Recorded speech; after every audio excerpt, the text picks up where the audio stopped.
हम्म। तो change management आपका unit 3 है। Change management, change plus management से मिलकर बना है चेंज मैनेजमेंट। चेंज से आप क्या समझते हैं?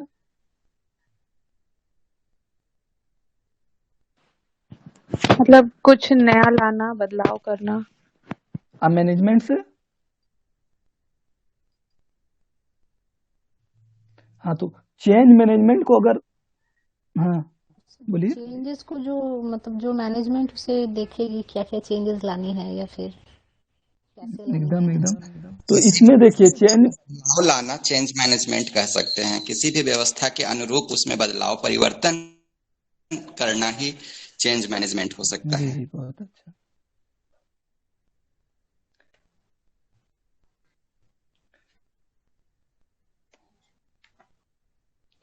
तो जैसे कि यहाँ पर डिफिनेशन दिया है, change is defined as to make or become different, give give or begin to have a different form. वही कह रहा है कि बदलाव लाने के लिए, किसी चीज में बदलाव लाते हैं या डिफरेंट करते हैं या फिर कुछ नया से शुरुआत करते हैं, तो चेंज क्यों लाना पड़ता है? कोई भी चीज में चेंज लाने का रीजन क्या है, क्यों लाना पड़ेगा चेंज?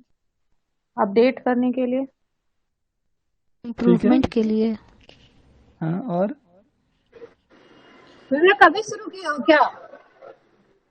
जी। हेलो। हाँ हाँ हाँ। पहला टॉपिक क्या था, समझा रहे हो तो बता दो। Change management. Change change management unit 3, change management 2 to 6 और का। चेंज। ओके हाँ। ओके, बताओ। उनकी क्वालिटी को एनहांस करने के लिए उस मैनेजमेंट को चेंज करने की जरूरत होती है। एकदम सही है। हम लोग अपने में सोचिए ना, हम लोग अपने में क्यों बदलाव लाते हैं? जैसे कि हम मान के चलिए, हम लोग कोई कंपटीशन की तैयारी कर रहे हैं, तो कंपटीशन की तैयारी करते हैं तो मान के चलिए एक बार मेरा सक्सेस नहीं हुआ, तो हमको लगता है ना कि हमको अपने में खुद स्ट्रेटजी में बदलाव लाना चाहिए। उसी तरह मैनेजमेंट के अंडरस्टैंडिंग में इसको सोचना है कि मतलब उसमें क्यों लाते हैं। तो जो जो बात आप लोगों ने बोला सब सही है। तो चेंज मैनेजमेंट को क्या कहता है, दो पर्सपेक्टिव में बांटा गया है। एक तो होता है ऑर्गेनाइजेशनल चेंज मैनेजमेंट, दूसरा है इंडिविजुअल चेंज मैनेजमेंट।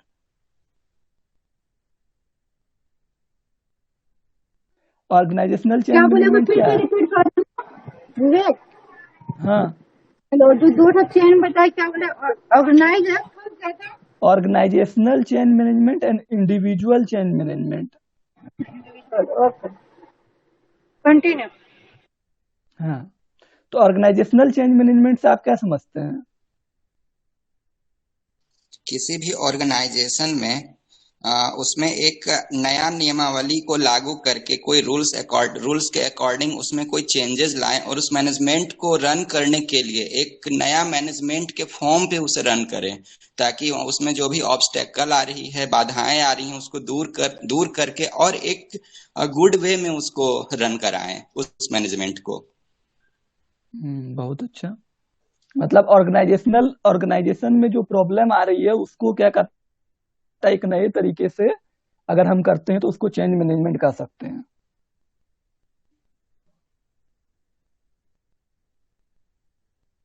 समझे आप लोग? आप लोग सब सुन रहे हैं ना? हम्म। हाँ हाँ, हाँ सुन रहे हाँ। हैं। ठीक है, इंडिविजुअल चेंज मैनेजमेंट। इंडिविजुअल जब चेंज कैसे मैनेजमेंट होगा स्पीकर ऑन करके पूछेंगे। क्या बोल रहे हैं? जहाँ भी कहीं नहीं समझ में डाउट हुआ, हम लोग स्पीकर ऑन करके पूछेंगे, म्यूट करके, ठीक है।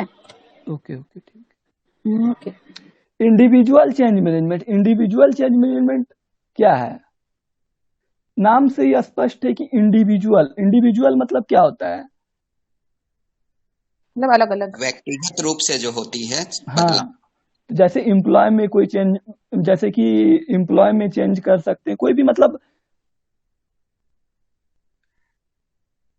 एम्प्लॉय में कैसे हाँ हाँ, एम्प्लॉय में क्यों चेंज करेंगे?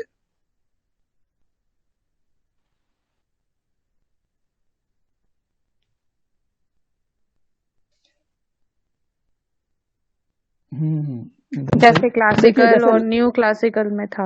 हाँ, अब लाइब्रेरी के पर्सपेक्टिव में हम आपको बताते हैं। लाइब्रेरी में चेंज हमेशा आवश्यक है। चेंज इसलिए आवश्यक है, मान के चलिए आज से पहले जो लाइब्रेरियन हुआ करते थे, वो क्या कहता है, वो आपके क्या कहता है मतलब कॉपी पेपर इस सब पे बनाते थे, जो भी कैटलॉगिंग वगैरह ये सब होता था। लेकिन आज के समय में वो अगर उसी लाइब्रेरियन को अगर ला दिया जाए और उनको काम दे दिया जाए, तो कर पाएंगे क्या हमारे कंप्यूटर वाले काम? तो उसके लिए क्या चाहिए कि आज के समय में जो अपडेटेड जो है लोग, उनको लाया जाए, क्योंकि उनके पास वो नॉलेज है, वो कर सकते हैं, वो कंप्यूटर जानते हैं, और जो भी डिजिटल वर्क है वो कर रहे हैं, तो वो कर लेंगे। लेकिन पुराने इसमें इसलिए एम्प्लॉय में चेंज किया जाता है। एम्प्लॉय में क्यों किया जा रहा है? यही वह इंडिविजुअल में क्या कर रहा है, एम्प्लॉय में चेंज होगा।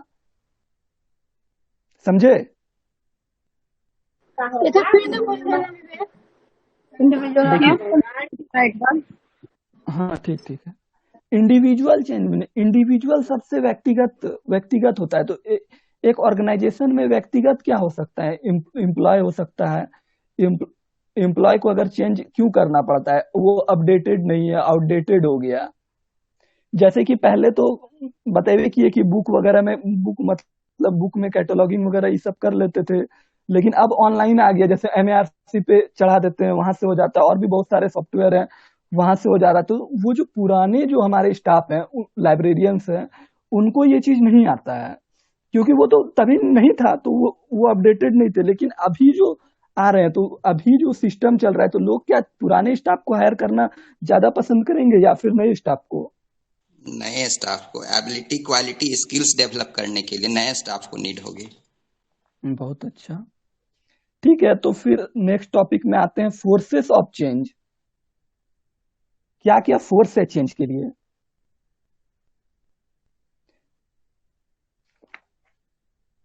क्यों चेंज करना पड़ता है? उसके लिए दो फोर्स होता है, ठीक ना। एक एक्सटर्नल फोर्स हो गया, एक इंटरनल फोर्स हो गया। एक्सटर्नल फोर्स जैसा कि आप लोग नाम से समझ रहे होंगे, समझ रहे हैं एक्सटर्नल फोर्स? जी।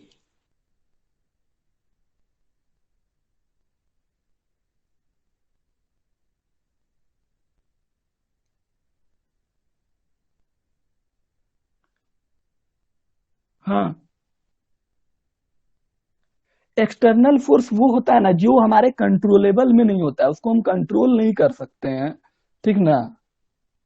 मतलब वो हमारे, मतलब ऑर्गेनाइजेशन से बाहर का फोर्स होता है। जैसे इकोनॉमिक फैक्टर हो गया, टेक्नोलॉजिकल फैक्टर हो गया, एडवांसमेंट हो गया, मार्केट चेंज हो गया, सोशियो पॉलिटिकल प्रेशर हो गया। ये सब क्या कहता है, बाहर से मतलब इफेक्ट करते हैं। ये हमारे ऑर्गेनाइजेशन की चीज नहीं है। ये अगर इफेक्ट करेंगे तो हर ऑर्गेनाइजेशन को इफेक्ट करेंगे। ऐसा नहीं है सिर्फ आपके ऑर्गेनाइजेशन को इफेक्ट करेंगे। समझ रहे हैं?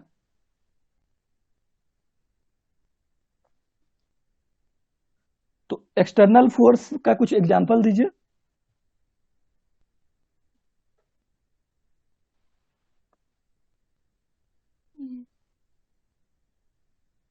हाँ, बहुत अच्छा। एनवायरमेंट कह सकते हैं या सोसाइटी कह सकते हैं, एक्सटर्नल फोर्सेस के अकॉर्डिंग ये सब एबल होगा।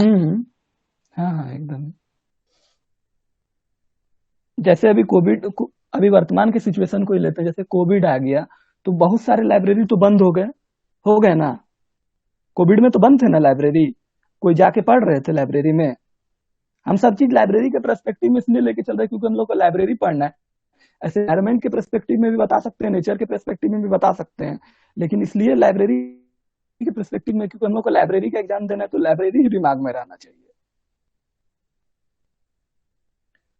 तो बहुत सारे लाइब्रेरी बंद हो गए, तो क्या कहता है, उन्होंने तो कभी सोचा नहीं था, मान के चलिए किसी लाइब्रेरी में 10 लाख लगा के बहुत सारे पुस्तक उसमें ला के और ये कर दिया होगा, भर दिया होगा लाइब्रेरी को, क्योंकि सोचे होंगे वो तो कोविड का तो कोई ये नहीं था।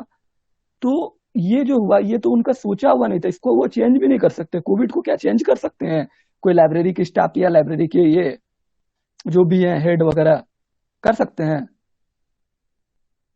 नहीं नहीं। नहीं। ओके,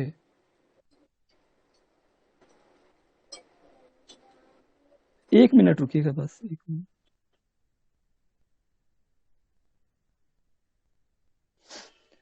तो फिर इंटरनल फोर्सेस जैसा कि नाम से ही स्पष्ट है, इंटरनल फोर्सेस जो मतलब ऑर्गेनाइजेशन के अंदर है, लाइब्रेरी के अंदर है, या लाइब्रेरी के मतलब कि एसोसिएशन के अंदर है, इंटरनल फोर्सेस वो होंगे जिसको हम लोग मतलब कंट्रोल कर सकते हैं। समझ रहे हैं? मतलब जिसको हम लोग कंट्रोल कर सकते हैं, उसके लिए मतलब जैसे कि मान के चलिए लाइब्रेरी में स्टाफ है, वो स्टाफ मान के चलिए किसी को बुक दे रहा है, उसका एंट्री नहीं कर रहा है, ये सब नहीं कर रहा है, तो उसका ये हो रहा है कि अगर मान के चलिए उसकी जगह हम दूसरा स्टाफ ला दिए तो वो मतलब इंटरनल फोर्सेस में आ रहा है कि वो मेरा स्टाफ का प्रॉब्लम है। लेकिन अगर हम उसको चेंज कर देते हैं, स्टाफ को चेंज कर दिए, तो फिर वो तो काम करेगा। मतलब नया स्टाफ जो आएगा, मान के चलिए वो नया भी नहीं काम किया, तो हम उसको भी चेंज कर सकते हैं, जितना भी स्टाफ उसको चेंज कर सकते हैं। इंटरनल बिहेवियर, मेरा स्टाफ का बिहेवियर ठीक नहीं है, तो बिहेवियर अब उसको ठीक नहीं है, तो हम उसको एक बार तो 2 बार समझा सकते हैं, लेकिन अगर वो नहीं है तो उसके बाद हम उसको चेंज कर सकते हैं। इसी तरह ये इंटरनल फोर्स जो होता है ना, एकदम दिमाग में कॉन्सेप्ट एकदम क्लियर रखिए कि उसको क्या कहते हैं, हम कंट्रोल कर सकते हैं, ठीक ना? वो कंट्रोलेबल चीज है। तो एक्सटर्नल फोर्सेस और इंटरनल फोर्सेस क्लियर हुआ? हाँ हाँ। क्लियर है। हम्म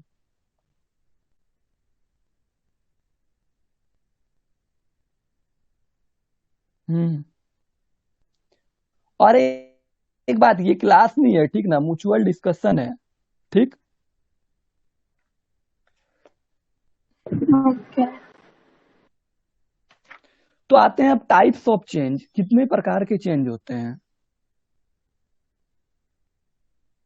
there are different types of change, ठीक है, उसको नीचे बताया गया है, ठीक। डेवलपमेंटल चेंज क्या होगा, बताइए कुछ अपने अनुसार।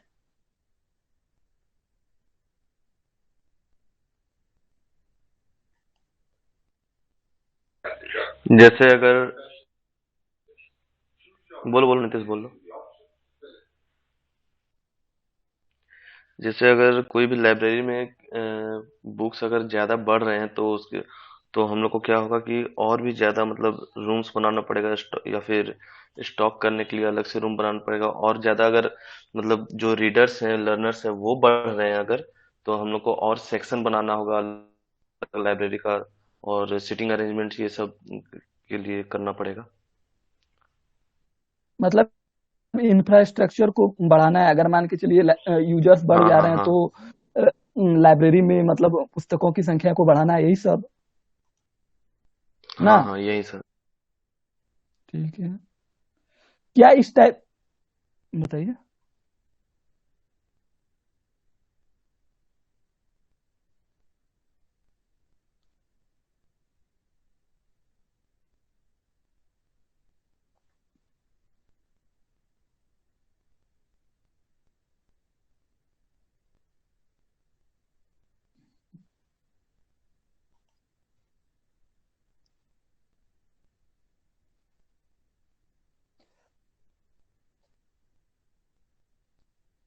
तो क्या ये चेंज कंपलसरी है लाइब्रेरी में?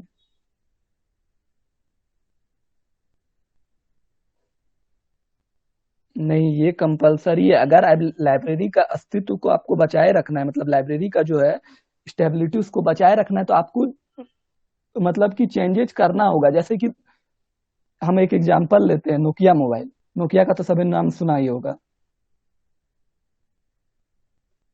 जब एंड्रॉयड आया तो उसने एंड्रॉयड में नहीं कन्वर्ट हुआ, वो माइक्रोसॉफ्ट से अपना काम चला रहा था। क्या वो आज अस्तित्व में है? थोड़ा बहुत है?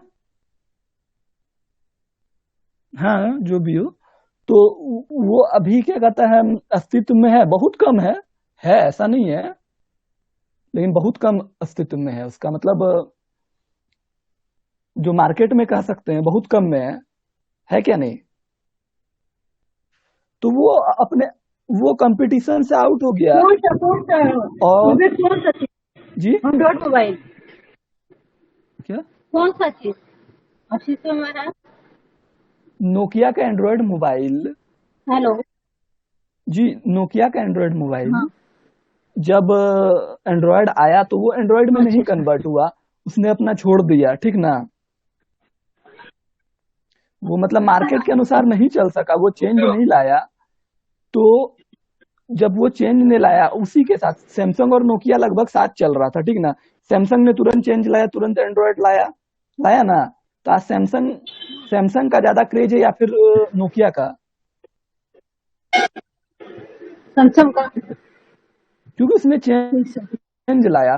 तो इसीलिए अपना मतलब अस्तित्व को बचाए रखने के लिए उसको हमेशा चेंज की जरूरत है।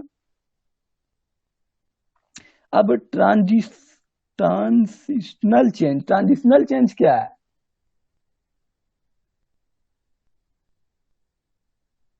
बताएं कोई। देखिए ये है ना क्या, replacing existing process to new process.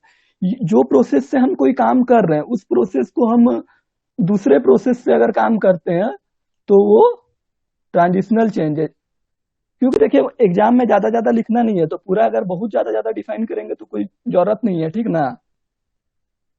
Exam के पॉइंट ऑफ व्यू से बस ये डिस्कशन हो रहा है।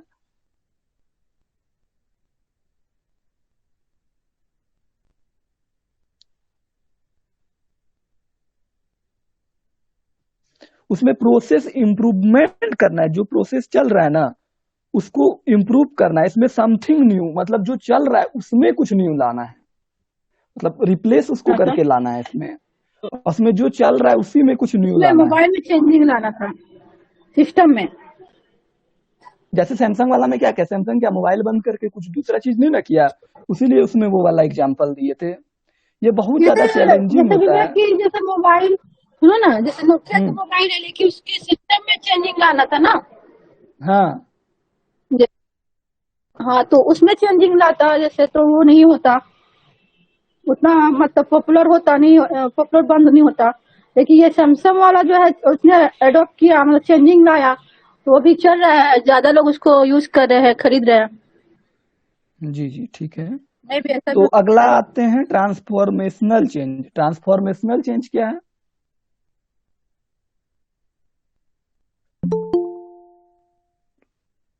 देखिए ट्रांसफॉर्मेशनल चेंज जो है ये है, ट्रांसफॉर्मेशनल चेंज वैसा चेंज है जिसमें आप बिजनेस को एक नया शेप दे देते हैं, उसकी स्ट्रेटजी को बदल देते हैं, उसके प्रोसेसिंग को बदल देते हैं।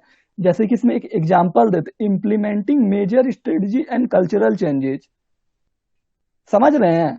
जहां नहीं समझ में आए पूछ लीजिएगा। ये दो क्लियर हुआ ना, developmental change and transitional change. हाँ। ठीक है। उसमें नया टेक्नोलॉजी अडॉप्ट करना भी आपका ट्रांसफॉर्मेशनल चेंज में। ट्रांसफॉर से आप क्या समझते हैं, मतलब ट्रांसफॉर्मिंग हो रहा है। जैसे कि पहले पेन और कॉपी में लिखा जा रहा था, जब कोई बुक इश्यू कर रहा था, तो अभी तो वो पूरा का पूरा कंप्यूटर में ट्रांसफर हो गया ना। ठीक है। वो एक चेंज हुआ, ट्रांसफॉर्मेशनल चेंज के अंदर में एक एग्जांपल चलेगा। हाँ चल जाएगा।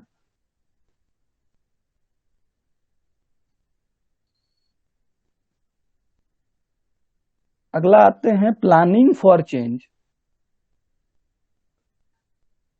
इसमें क्या होगा कुछ बताइए, मतलब प्लान्ड चेंज, इसमें कुछ बताइए कोई। प्लान चेंज वैसा चेंज होता है मतलब कि मैं पहले से ही, अगर ये स्ट्रेटजी मेरा काम नहीं कर रहा है तो उसमें दूसरा चेंज का मैं पहले से प्लानिंग कर चुका हूं, ठीक ना।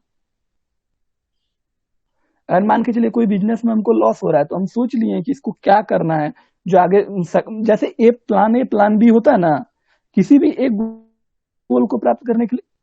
हेलो। हाँ बोलिए। हाँ। तो वही बोले कि प्लानिंग। और लोग नहीं है, इतने लोग हैं, कोई बोल नहीं रहे हैं तो। हाँ, तो प्लान चेंज जो उसको हम लोग पहले से ही रखते हैं कि मान के चलिए मेरा ये स्ट्रेटजी काम नहीं कर रहा तो उसको पहले से ही मतलब प्लान किए भाई ये नहीं काम करेगा तो दूसरा लगा के हम अपने काम को सही कर लेंगे। जैसे बिजनेस में लॉस हो जाता है तो बिजनेसमैन क्या होता है, क्या एक ही प्लान लेके चलता है? विवेक सुनो ना, जो भी हाँ प्लान जो बोल रहे हो हाँ लाइब्रेरी के थ्रू में ही हम लोग पढ़े, तो वो कोई भी चीज का प्लान एक लिमिट में ना करेगा, पूरा चेंज तो नहीं कर देगा ना। मैं कहने का मतलब यह है। जैसे कि आप मान के चलिए आपका लाइब्रेरी है, अभी कोविड का सिचुएशन है, उसने मतलब लाइब्रेरियन स्टाफ सबको हायर कर लिया, लाइब्रेरी स्टार्ट कर दिया है। अब वो अब कोविड का सिचुएशन आ गया तो लाइब्रेरी स्टाफ तो आ नहीं सकते हैं, और ना ही कोई यूजर आएगा क्योंकि लाइब्रेरी बंद के। तो वो प्लान को चेंज करके क्या कर दिया, उसको क्या कहता है डिजिटल मटेरियल ला दिया, कर दिया ना। लेकिन ये जो हुआ ना, ये अनप्लान्ड चेंज हुआ, इसको सोचा नहीं था कि ये आने वाला है, इसको करना है, ये सिचुएशन के अनुसार चेंज किया। इसमें ये तो एग्जाम्पल इसका एग्जाम्पल देना तो क्या करेंगे? किसका एग्जाम्पल? प्लान चेंज का। पहले कोई बिजनेसमैन है तो हाँ हम लाइब्रेरियन के प्राइम मैटर में वो बिजनेसमैन को तो नहीं डालेंगे ना। नहीं नहीं नहीं, एक तो मिनट उसके लिए तो हम लाइब्रेरी के थ्रू भी सोचना होगा कि क्या कर सकते हैं। जैसे देखिए लाइब्रेरी में बहुत जगह होता है कि हिंदी इंग्लिश मतलब बुक होता है, मतलब छोटे मोटे लाइब्रेरी की बात कर रहे हैं, हिंदी इंग्लिश का बुक होता है। वहां पर अगर दूसरे भाषा के लोग आ जाते हैं तो उसके लिए भी वो जान नहीं रहा है कि उस एरिया में मतलब, लेकिन उसके लिए पहले से वो दूसरे भाषा का बुक भी रखता है, मतलब ट्रांसफॉर्मिंग बुक, मतलब उसको ट्रांसफॉर्म किया हुआ बुक, ट्रांसलेट किया हुआ बुक रखता है। तो ये आप एग्जाम्पल दे सकते हैं उसमें, ओके। समझे? तो चेंज कितने प्रकार का है सब समझ गए? टोटल चेंज बुक कोई खोले हैं? चेन में तुम स्टार्टिंग से करके एक बार फिर से थोड़ा सा बताओ। और तुम हिंदी में भी जानते हो ना विवेक, प्लीज हिंदी में भी थोड़ा एक्सप्लेन किया कर दो, क्योंकि मुझे वो जो चीज है ना बुक में हिंदी का है नहीं, मैं थोड़ा सा मोबाइल से और थोड़ा सा उससे किताब से फॉलो कर रही हूँ। ओके ओके, तो हिंदी में तो सब बताए ही, एक्सटर्नल का हिंदी में आंतरिक। बता जैसे, हाँ अब जैसे ये वर्ड अब पूरा ट्रेडिशनल का। वैसे करेंगे हिंदी में तो बहुत दिक्कत हो जाएगा ना, नहीं मतलब नहीं, हिंदी मेन पॉइंट जैसे पॉइंट मत खाली एक पूरा नहीं हिंदी बता, जैसे क्या हो ट्रेडिशनल हुआ प्लान चेंज क्या हुआ, जो ये जो प्लान के अनुसार चेंज, मतलब प्लान पहले हाँ, से बना क्योंकि हुआ पता उसको क्या हो चेंज कि करना कोई है। अगर भी आता भी है तो आदमी को समझ के कि ये चीज है, इसमें क्या पढ़ा है क्या समझे है लिख सकता है। मेरी बात ये है, पूरा हिंदी में समझाने के लिए नहीं बोल रहे हैं। ठीक है, अब जैसे वो चेंज होता मैनेजमेंट प्रोसेस में है हम लोग आते हैं। बैठू। ये ओके। एग्जाम के लिए उतना हार्ड नहीं है, मतलब कि एग्जाम के लिए उतना ये नहीं है, ठीक ना। इसके बाद वाला लाइब्रेरी मैनेजमेंट है, तो छोटा हमको मत आज भी छोटा भी एक आता है और ना। है इंक्रीमेंटल चेंज, अच्छा इंक्रीमेंटल ये चेंज, क्या होता है?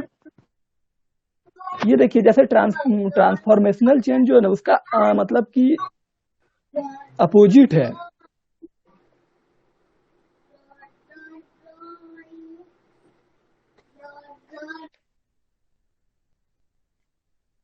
ट्रांसफॉर्मेशनल चेंज में क्या करते हैं हम लोग, क्या कहते हैं ओल्ड प्रोसेस को ये करते हैं, ट्रांसफॉर्म करते हैं। हेलो हाँ हाँ सारे चेंज को थोड़ा सा समरी आवाज में बता दीजिए विवेक जी एक बार। क्या? सारे फॉर्म ऑफ चेंज को समरी आवाज में थोड़ा सा एक बार फिर से। अच्छा ठीक ठीक है। सारे change developmental change, developmental change जो है वो मतलब डेवलपमेंटल चेंज में हम प्रोसेस को चेंज करते हैं, मेथड ऑफ परफॉर्मेंस को देखते हैं, उसके अनुसार चेंज करते हैं, ठीक ना। डेवलपमेंट के लिए, डेवलपमेंट से एकदम दिमाग में रखिए, डेवलपमेंट के लिए जो चेंज करते हैं डेवलपमेंटल चेंज कहता है। जैसे कि मान के चलिए मेरा लाइब्रेरी का कैपेसिटी हम 500 ही लेते हैं, ठीक ना। और मेरे पास अगर स्टूडेंट मतलब लाइब्रेरी में जो यूजर है वो ज्यादा आ जा रहे हैं, तो हम उसको चेंज करेंगे तो क्या करेंगे, मतलब अपना लाइब्रेरी को हमको डेवलप करना होगा ना, वहां पर बैठने की व्यवस्था करना होगा, तो ये सब जी जी। एक मिनट, एगो कॉलर कट जाएगा ना उठाने से। हेलो जी हाँ कट आप जाएगी, लेफ्ट हो जाओगे। रिज्वाइन करना होगा। लेफ्ट हो ठीक है, जाएंगे फिर आप। से ज्वाइन कर लीजिएगा। कोई दिक्कत नहीं है, नहीं क्लास चलाना है उसको, काट भी नहीं सकते ना, काटेंगे भी तो कट जाएगा। ठीक है। उसके बाद जरूरी आते कॉल है हैं तो आप बात कर लीजिए। हैं? कॉल जरूरी है तो बात कर लीजिए। नहीं कोई नहीं। ट्रांजिशनल चेंज को क्या बताए, मतलब एक पीरियड के बाद जो हम लोग चेंज करते हैं, ओल्ड प्रोसेस से जब हम न्यू प्रोसेस में आते हैं उसको ट्रांजिशनल चेंज करते हैं। समझ रहे हैं? जो जहां कोई दिक्कत हो एकदम आराम से पूछिए, 1:30 बजे तक भी क्लास चल सकता है, कोई ये नहीं है। लेकिन आप लोग पूरा मतलब कंफर्म हो जाइए, जितना पढ़ रहे हैं ना सब इंपॉर्टेंट है। Transformational change, transformational change. सुनो गिटार, सुनो जी बोलिए। गिटार हाँ में चेंज कर रहे हो तो इसमें हम ठीक है कुछ भी अगर करेंगे ना तो इसमें ईयर दिया रहता है, कोई भी ईयर दिया है, मान लो कोई भी बुक है 2000 का, तो अगर हम लिखेंगे तो उसको क्या हम जो अपने जैसे लिख रहे तो वो समय का सन देंगे। ये है कि मतलब उसी समय का अगर हम अरे लिखे हैं और अपना इतना नाम दे, ये चलेगा। क्या बोल रहे हैं, इतना ये बोल रहे हैं कि मतलब कुछ समझ में नहीं आ रहा है। मैं बोल रही कोई हूँ अगर समझे तो जैसे बता कोई दीजिए क्या पूछ रही है। नहीं, आवाज ही नहीं आ रहा है, मैसेज में डाल दीजिए आप। इनका हेलो, हमेशा नेटवर्क इशू रहता है और अमित जी हमेशा समझे आप क्या बोल रहे हैं? नहीं इनका मतलब गायत्री जी का आवाज हमेशा ही नहीं आ नेटवर्क रहा इशू है। हो जाता है। हाँ, आप मैसेज में डाल दीजिए। फिर तो और नहीं समझ में आएगा। किसका एग्जाम्पल के लिए? अच्छा देखिए, हाँ तो ट्रांजिशनल चेंज का एग्जाम्पल ना,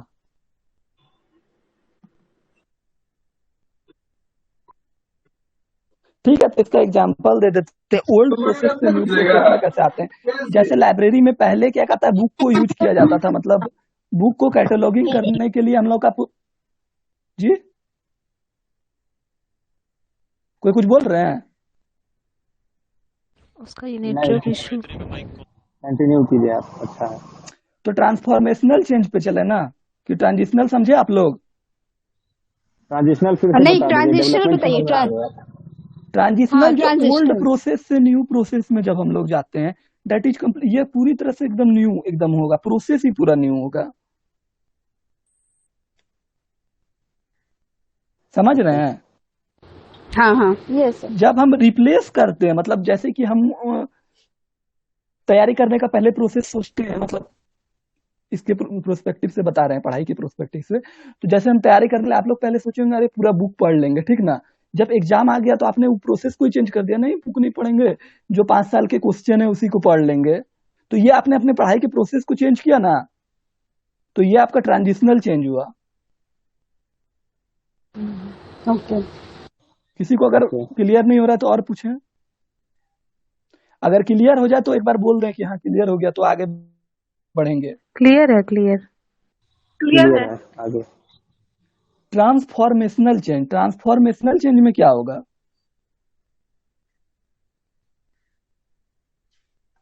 इसमें देखिए, डेवलपमेंट चेंज जो है और ट्रांजिशनल चेंज है, दोनों चेंज को साथ में लेके चलना है इसमें।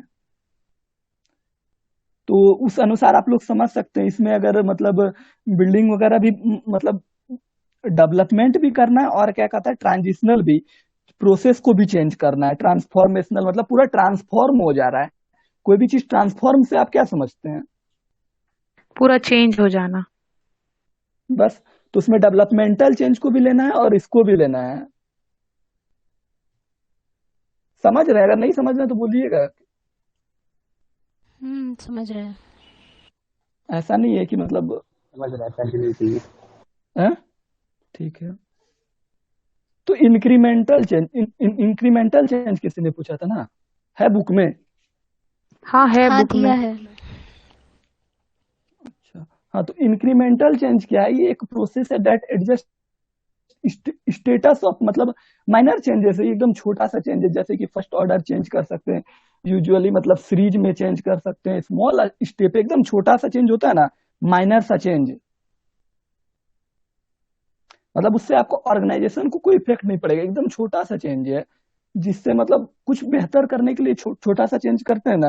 अरे यार मैं 5 घंटा पढ़ रहा हूँ, कहाँ मेरा सिलेबस कंप्लीट हो रहा है, तो मैं 5.5 घंटा पढ़ लेता हूँ या 6 घंटा पढ़ लेता हूँ। तो क्या कर रहे हैं हम? थोड़ा सा, बस थोड़ा सा चेंज कर रहे हैं। तो ये आपके इंक्रीमेंट के लिए थोड़ा सा चेंज कर रहे हैं। समझ रहे हैं? हाँ। अच्छा, ये वाला फिर देखिए से समझा दीजिए। अच्छा ठीक ठीक। देखिए जब मतलब हम ये चेंज करते हैं, ये एक मतलब बहुत छोटा सा चेंज है, माइनर सा चेंज है। जब इसको चेंज हम करते हैं तो ऑर्गेनाइजेशन को ना एकदम मतलब कम मतलब थोड़ा बहुत मतलब अगर कहीं लॉस वगैरह हो रहा है तो उसमें हम चेंज कर सकते हैं, थोड़ा सा चेंज कर दिए। जैसे मान के चलिए मेरा क्या कहता है, लाइब्रेरी में लाइब्रेरी में क्या कहता है, पेमेंट लेने का जो होता है, मतलब क्या कहते हैं उसको, पेमेंट लेने का पहले ऑफलाइन मेथड था कि ऐसे आ रहे हैं कैश दे रहे हैं, तो उसको हम थोड़ा सा चेंज कर दिए कि मेरा लाइब्रेरी में बेनिफिट नहीं हो रहा है, यूजर ऑनलाइन पढ़ रहा है लेकिन ऑफलाइन पेमेंट करने के लिए तो वो यूजर नहीं आएगा। तो हम बस वो छोटा सा चेंज कर दे रहे हैं कि हाँ ऑनलाइन के ऑफलाइन की जगह आप ऑनलाइन पेमेंट भी कर सकते हैं, मेरा गूगल पे लगा हुआ है। तो ये माइनर सा चेंज ही हुआ ना। इसमें एकदम ध्यान में रखिए, इंक्रीमेंटल चेंज एकदम माइनर सा चेंज होता है, समझ रहे हैं। हाँ हाँ समझ गए। यस या जहां एकदम क्लियर नहीं हो पूरी तरह पूछे, ठीक ना।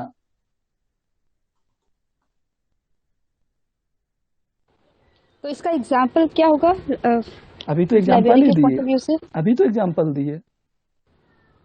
लाइब्रेरी के पॉइंट ऑफ व्यू से यही होगा। अच्छा प्लान्ड चेंज, प्लान चेंज मतलब उसको हम प्लान पहले से किए हुए हैं, ठीक ना।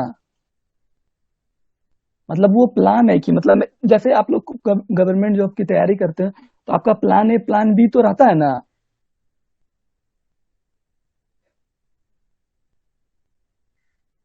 रहता है कि नहीं। हाँ हाँ रहता है। हाँ जैसे आप लोगों ने कोई गोल अगर डिसाइड किया तो उसके लिए आप प्लान ए भी रखे होंगे, प्लान बी भी रखे होंगे।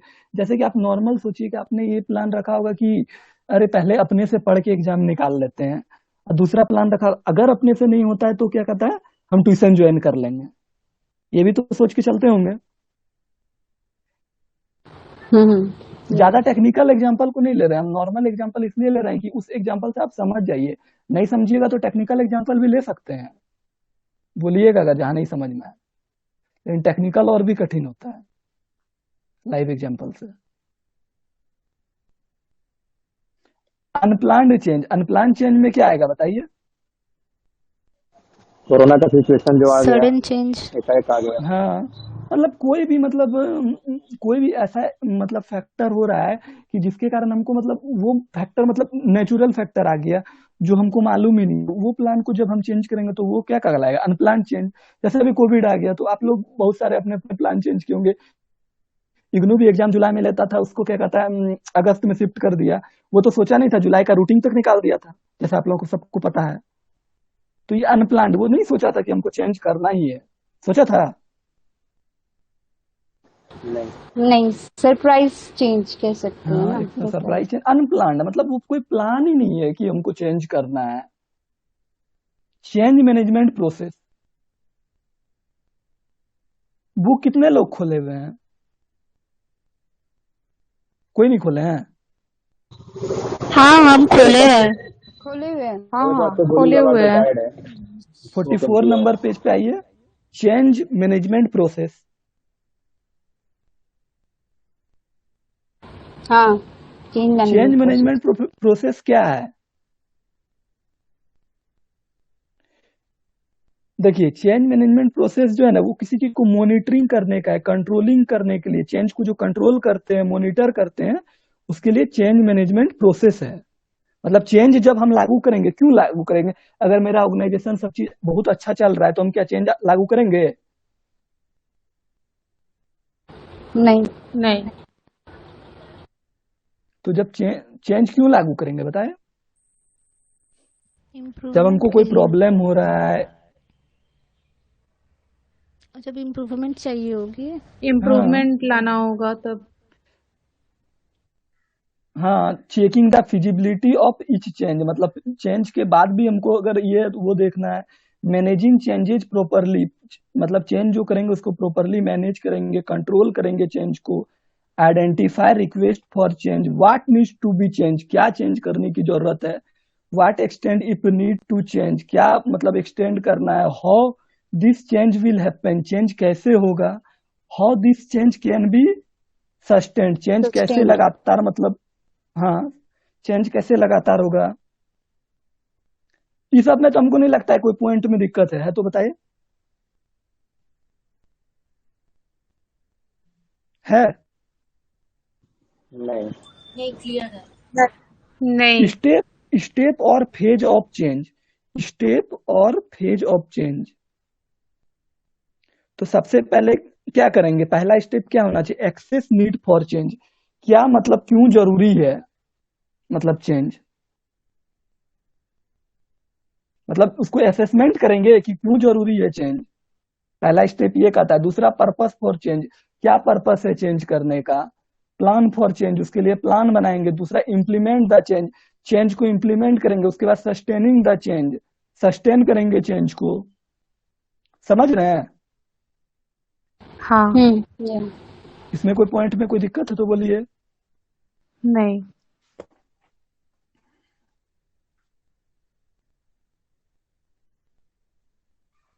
अब नेक्स्ट टॉपिक है strategy, strategy for change management.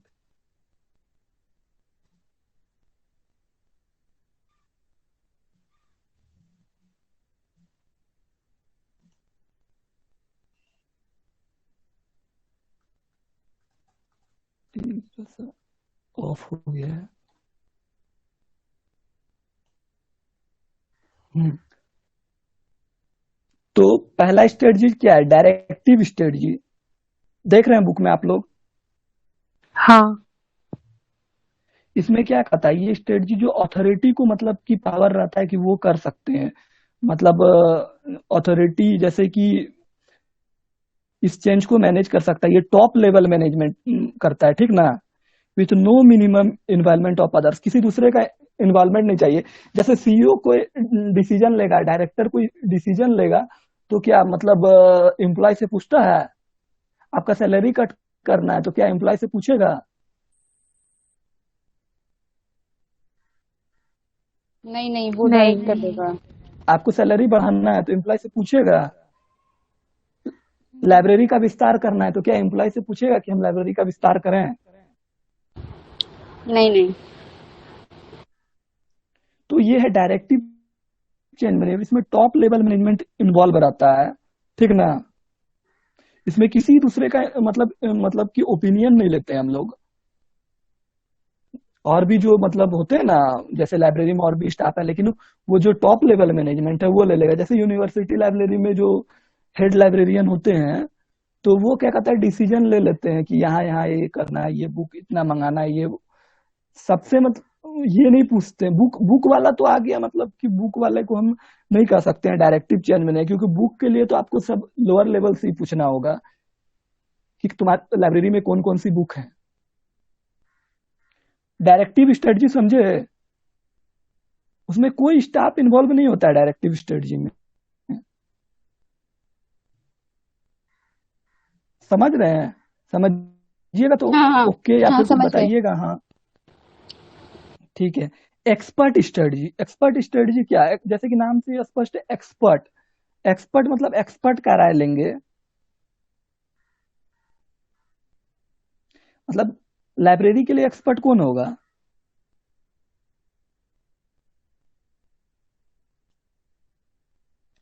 Library के लिए एक्सपर्ट कौन होगा।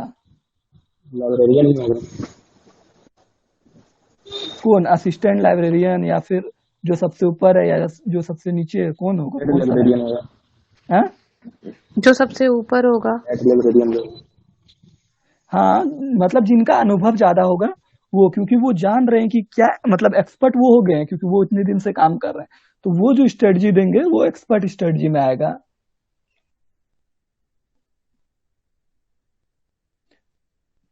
नेगोशिएटिव स्ट्रेटजी, बोलिए। नहीं, क्लियर है। नेगोशिएटिव स्ट्रेटजी, नेगोशिएटिव स्ट्रेटजी में होता है ना वो स्ट्रेटजी जो मतलब किसी दूसरे को इफेक्ट हो रहा है तो उससे बिना पूछे नहीं लिया जाएगा। नेगोशिएशन, बार्गेनिंग, ये सब इसमें आएगा। तो इसको लाइब्रेरी के हेलो, हाँ। आवाज जा रहा है ना, नहीं हमको बीच में नहीं लगता आवाज जा रहा है कि आ रही है आवाज। ये जो होगा ना नेगोशिएशन स्ट्रेटजी, मतलब कि सिर्फ वो नहीं ले सकता है, जैसे कि डायरेक्टर हो गया, सीईओ हो गया, या कंपनी का कोई और बड़ा अधिकारी डायरेक्ट नहीं ले सकता है। वो आपको स्टाफ से पूछेगा, जैसे कि मान के कुछ मतलब बहुत बड़ा ऑर्गेनाइजेशन है, ठीक ना, वहां पर बहुत सारे स्टाफ वगैरह हैं, और मतलब सबका सैलरी बहुत ज्यादा डिक्रीज, मतलब कंपनी का स्थिति बहुत खराब है और बहुत ज्यादा डिक्रीज करना पड़ रहा है सैलरी।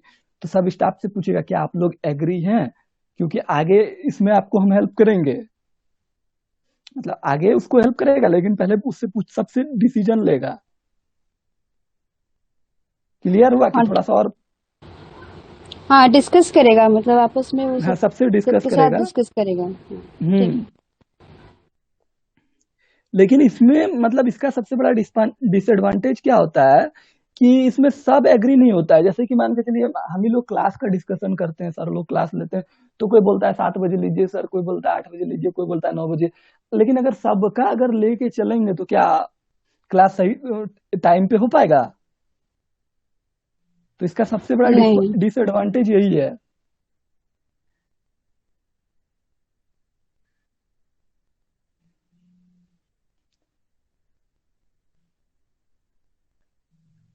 या फिर उसके बाद एडुकेटिव स्ट्रेटजी है, पार्टिसिपेटिव स्ट्रेटजी है।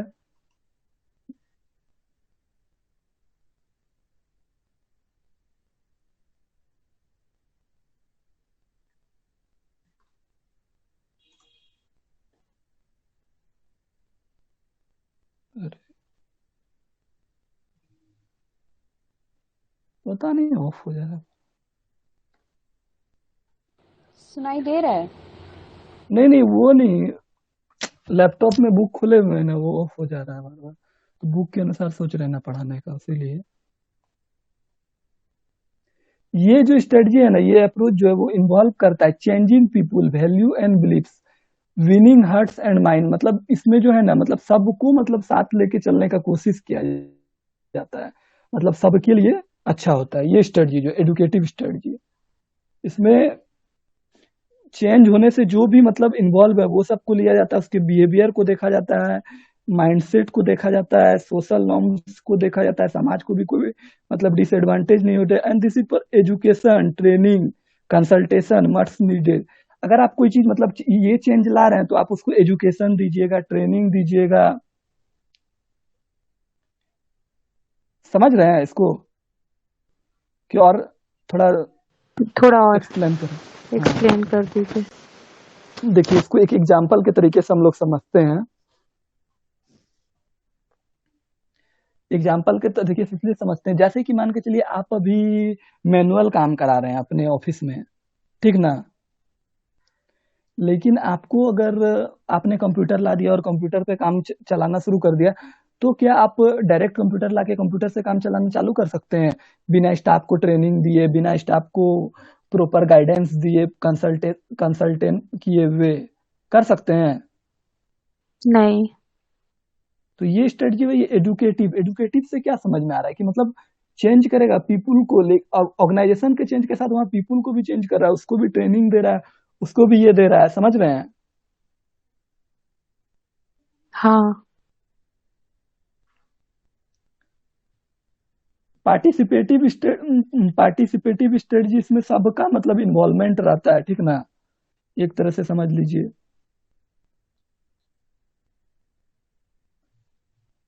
ये टाइम बहुत ज्यादा कंज्यूम करता है। आप सबसे डिसीजन लेने जाइएगा तो टाइम तो कंज्यूम करेगा ही, कॉस्ट भी ज्यादा लगेगा ही। ये सब तो मीटिंग होता है, डिस्कशन होता है, मतलब पार्टिसिपेटिव, सबके पार्टिसिपेशन से जो होता है वो पार्टिसिपेटिव चेंजिंग है, ठीक है ना। हाँ। एग्जाम्पल, हाँ। जी जी जी। आप एक एनजीओ चला रहे हैं, ठीक ना। अच्छा, लाइब्रेरी एसोसिएशन का ही बात करते हैं।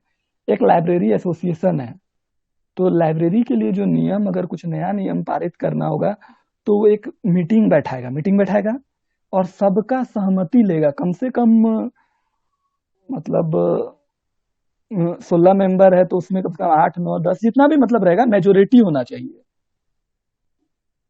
उतने का सहमति से जब हम करते हैं पार्टिसिपेटिव, यानी कि सबका पार्टिसिपेशन उसमें लग रहा है, समझे एग्जाम्पल से? हाँ हाँ अगर हाँ नहीं हाँ किसी को समझ आ रहा है तो वो भी बोलिएगा, क्योंकि हम ज्यादा मतलब ज्यादा ही नहीं कर रहे हैं, ज्यादा टेक्निकल लैंग्वेज में इसलिए नहीं जा रहे हैं। क्योंकि इससे समझिए, इससे नहीं समझिएगा तो फिर तो technical language book is language है, बुक भी खुला हुआ है, ऐसा नहीं है। इसको आप अपने लैंग्वेज, अगर टेक्निकल लैंग्वेज अपने लैंग्वेज में समझ जाते हैं, टेक्निकल लैंग्वेज में आराम से उसको लिख दीजिएगा। रेसिस्टेंस टू चेंज, तो रेसिस्टेंस टू चेंज में क्या क्या आएगा बताइए?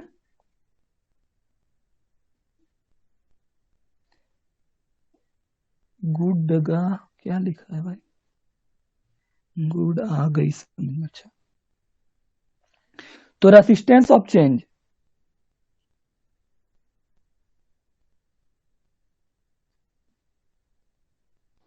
सबसे पहले जो नहीं चाहते हैं वे लोग इसका रेसिस्ट करेंगे। जिनको पुरानी मेथड अच्छी लगती होगी क्या वे तो सबसे पहला लैक ऑफ अंडरस्टैंडिंग। आप चेंज कर रहे हैं लेकिन एम्प्लॉय को वो नहीं समझ में आ रहा है कि आप चेंज क्यों कर रहे हैं, वाई क्यों चेंज कर रहे हैं। उसके पास सफिशिएंट नॉलेज नहीं है अबाउट द चेंज, चेंज के बारे में उसको पता नहीं है, कम्युनिकेशन प्रॉब्लम है, विदाउट अंडरस्टैंडिंग रीजन है, कोई रीजन नहीं समझ में आ रहा है कि आखिर चेंज क्यों कर रहा है, तो ये रेसिस्टेंस ऑफ चेंज में आएगा। समझ रहे हैं? लैक ऑफ अंडरस्टैंडिंग, इसी से समझिए अंडरस्टैंडिंग है ही नहीं, अंडरस्टैंडिंग का कमी है। समझे? जी ये सब एम्प्लॉय नहीं चाहेगा, ये सब चेंज जब होने लगे। रेसिस्टेंट क्यों करता है? क्योंकि एम्प्लॉय के पास, एम्प्लॉय को मतलब कुछ लगता है कि हाँ कमी है। जैसे दूसरा है fear of unknown and failure. अगर आप अपने ऑर्गेनाइजेशन में, जैसे लाइब्रेरी में ही आप कोई चेंज लाते हैं, आपके एम्प्लॉय को डर लग रहा है कि नहीं ये चेंज सक्सेस नहीं करेगा, ये अननोन है, इसके बारे में हमको कुछ मालूम नहीं है, कंप्यूटराइज चेंज ला दिया और एम्प्लॉय को डर लग रहा है कि नहीं कंप्यूटराइज चेंज तो हो नहीं सकेगा क्योंकि हमको आता ही नहीं है कंप्यूटर चलाने, तो वो नहीं चाहेगा, वो इसका मतलब विरोध करेगा। रेसिस्टेंस मतलब क्या हुआ? अपोजिशन। विरोध करेंगे। हम्म। अगला है लैक ऑफ कॉम्पिटेंसी। कॉम्पिटेंसी मतलब क्या होता है?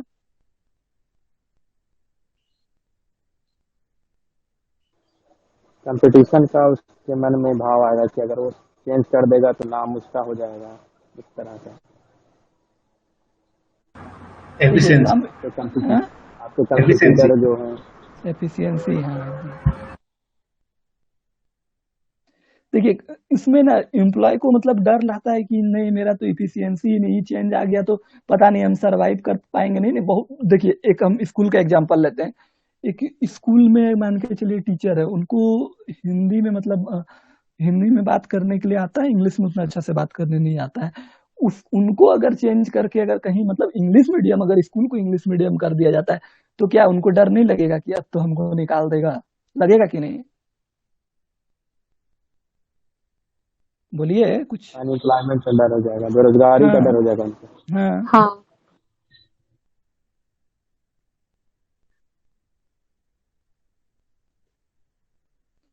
और इसी तरह जो जो आता है ना इसमें चेंजिंग में आ जाता है, बहुत सब है, सिर्फ अब पॉइंट बताते चलते हैं एक एक करके। एम्प्लॉय फील ओवरलोडेड, मतलब अब कुछ नया चीज आ गया तो अब उसको उसका तैयारी करेगा, ओवरलोड उसको लगेगा। फिर जेन्यून ऑब्जेक्शंस, कोई तरह का अगर मान के चलिए चेंज से मान के चलिए कुछ अलग तरह का ऑब्जेक्शन है, मतलब जो जेन्युइन है। Employ registered change because do not share the value driving change, they genuinely prepare is long initiative change in the organisation. इतना है, ठीक ना? हेलो, जी हाँ ठीक है। अब बताते हैं, there are 4 categories of different cause of resistance. एक तो साइकोलॉजिकल फैक्टर हो गया, ठीक। दूसरा मेटेरियलिस्टिक फैक्टर है। तीसरा है एम्प्लॉयज कंसिस्टेंट कैपेबिलिटीज। चौथा है एम्प्लॉयज कंसर्न फॉर फर्म। इसमें से कौन सा पॉइंट नहीं समझ में आ रहा है 4 गो में? देखिए जैसे पुराना सब पॉइंट बताया ना, वही चीज है साइकोलॉजिकल, मतलब उनको साइकोलॉजी लगेगा, फेल्योर का डर रहेगा, क्या कहता है, कुछ अगर मिस इंटरप्रेट हो जाता है फिर मतलब अ, ये सब चीज का उसमें डर रहेगा, क्योंकि पुराना प्रोसेस तो उसके लिए कंफर्टेबल था, लेकिन नया प्रोसेस आ रहा है तो उसमें साइकोलॉजिकल डर रहेगा, अरे ये तो हम।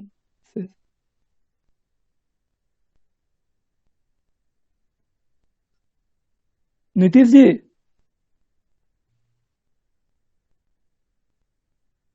हाँ कर रहे हैं।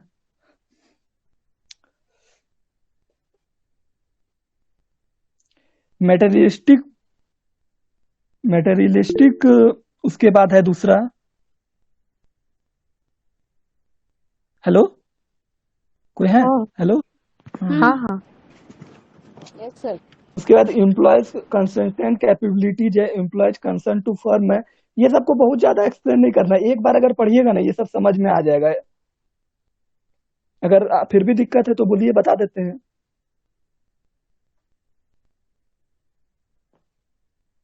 है किसी को दिक्कत वो 4 पॉइंट में, या फिर आगे बढ़े? नहीं, आगे बढ़िए।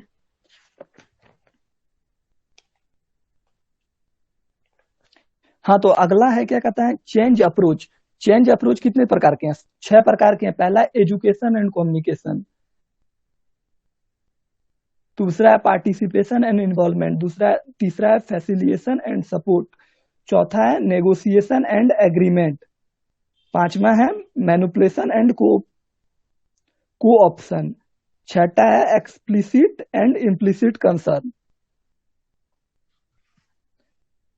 इसमें एजुकेशन एंड कम्युनिकेशन तो अच्छा से समझ में आ रहा होगा, बोला करिए कुछ कुछ, अगर नहीं आता तो फिर उसको अच्छा से डील करना होगा ना फिर। इसको डिलीट कर दिए सर थोड़ा, अच्छा जो आप 6 पॉइंट बताए क्या है ठीक ठीक। थोड़ा।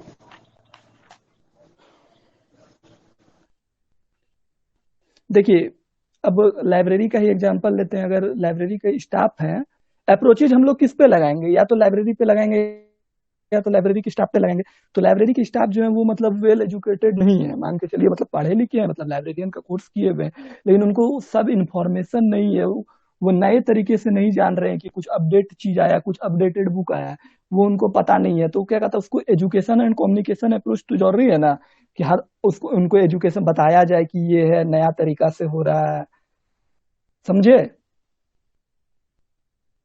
तो इसमें हम्म।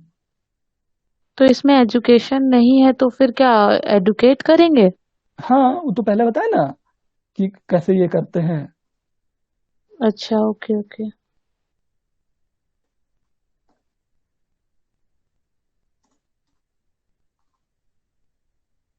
सेकेंड क्या था? सेकेंड है पार्टिसिपेशन एंड इन्वॉल्वमेंट। मेरा पता नहीं बंद क्यों हो जा रहा है।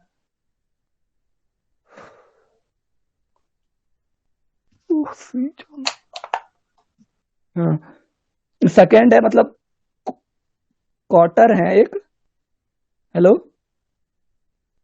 हाँ हाँ क्वार्टर है, उनके अनुसार 6 अप्रोचेज है। तो पहला है एजुकेशन एंड कम्युनिकेशन, दूसरा है पार्टिसिपेशन एंड इन्वॉल्वमेंट।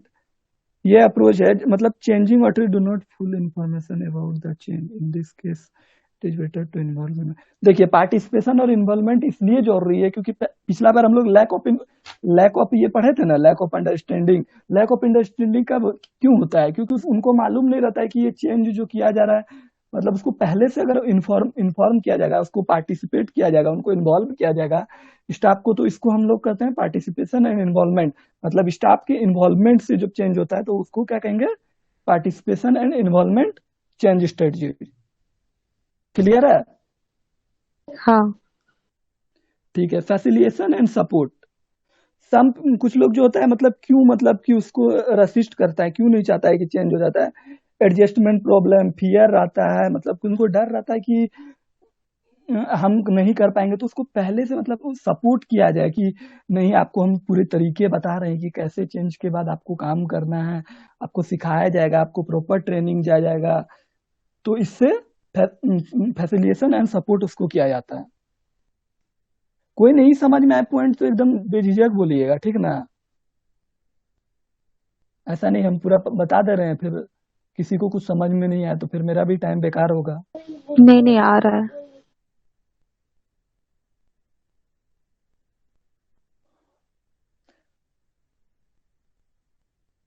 फिर चौथा है नेगोशिएशन एंड एग्रीमेंट। ये तो इससे पहले वाले में नेगोशिएशन स्ट्रेटजी बताए थे ना। हाँ सहभागिता लेना है सभी का।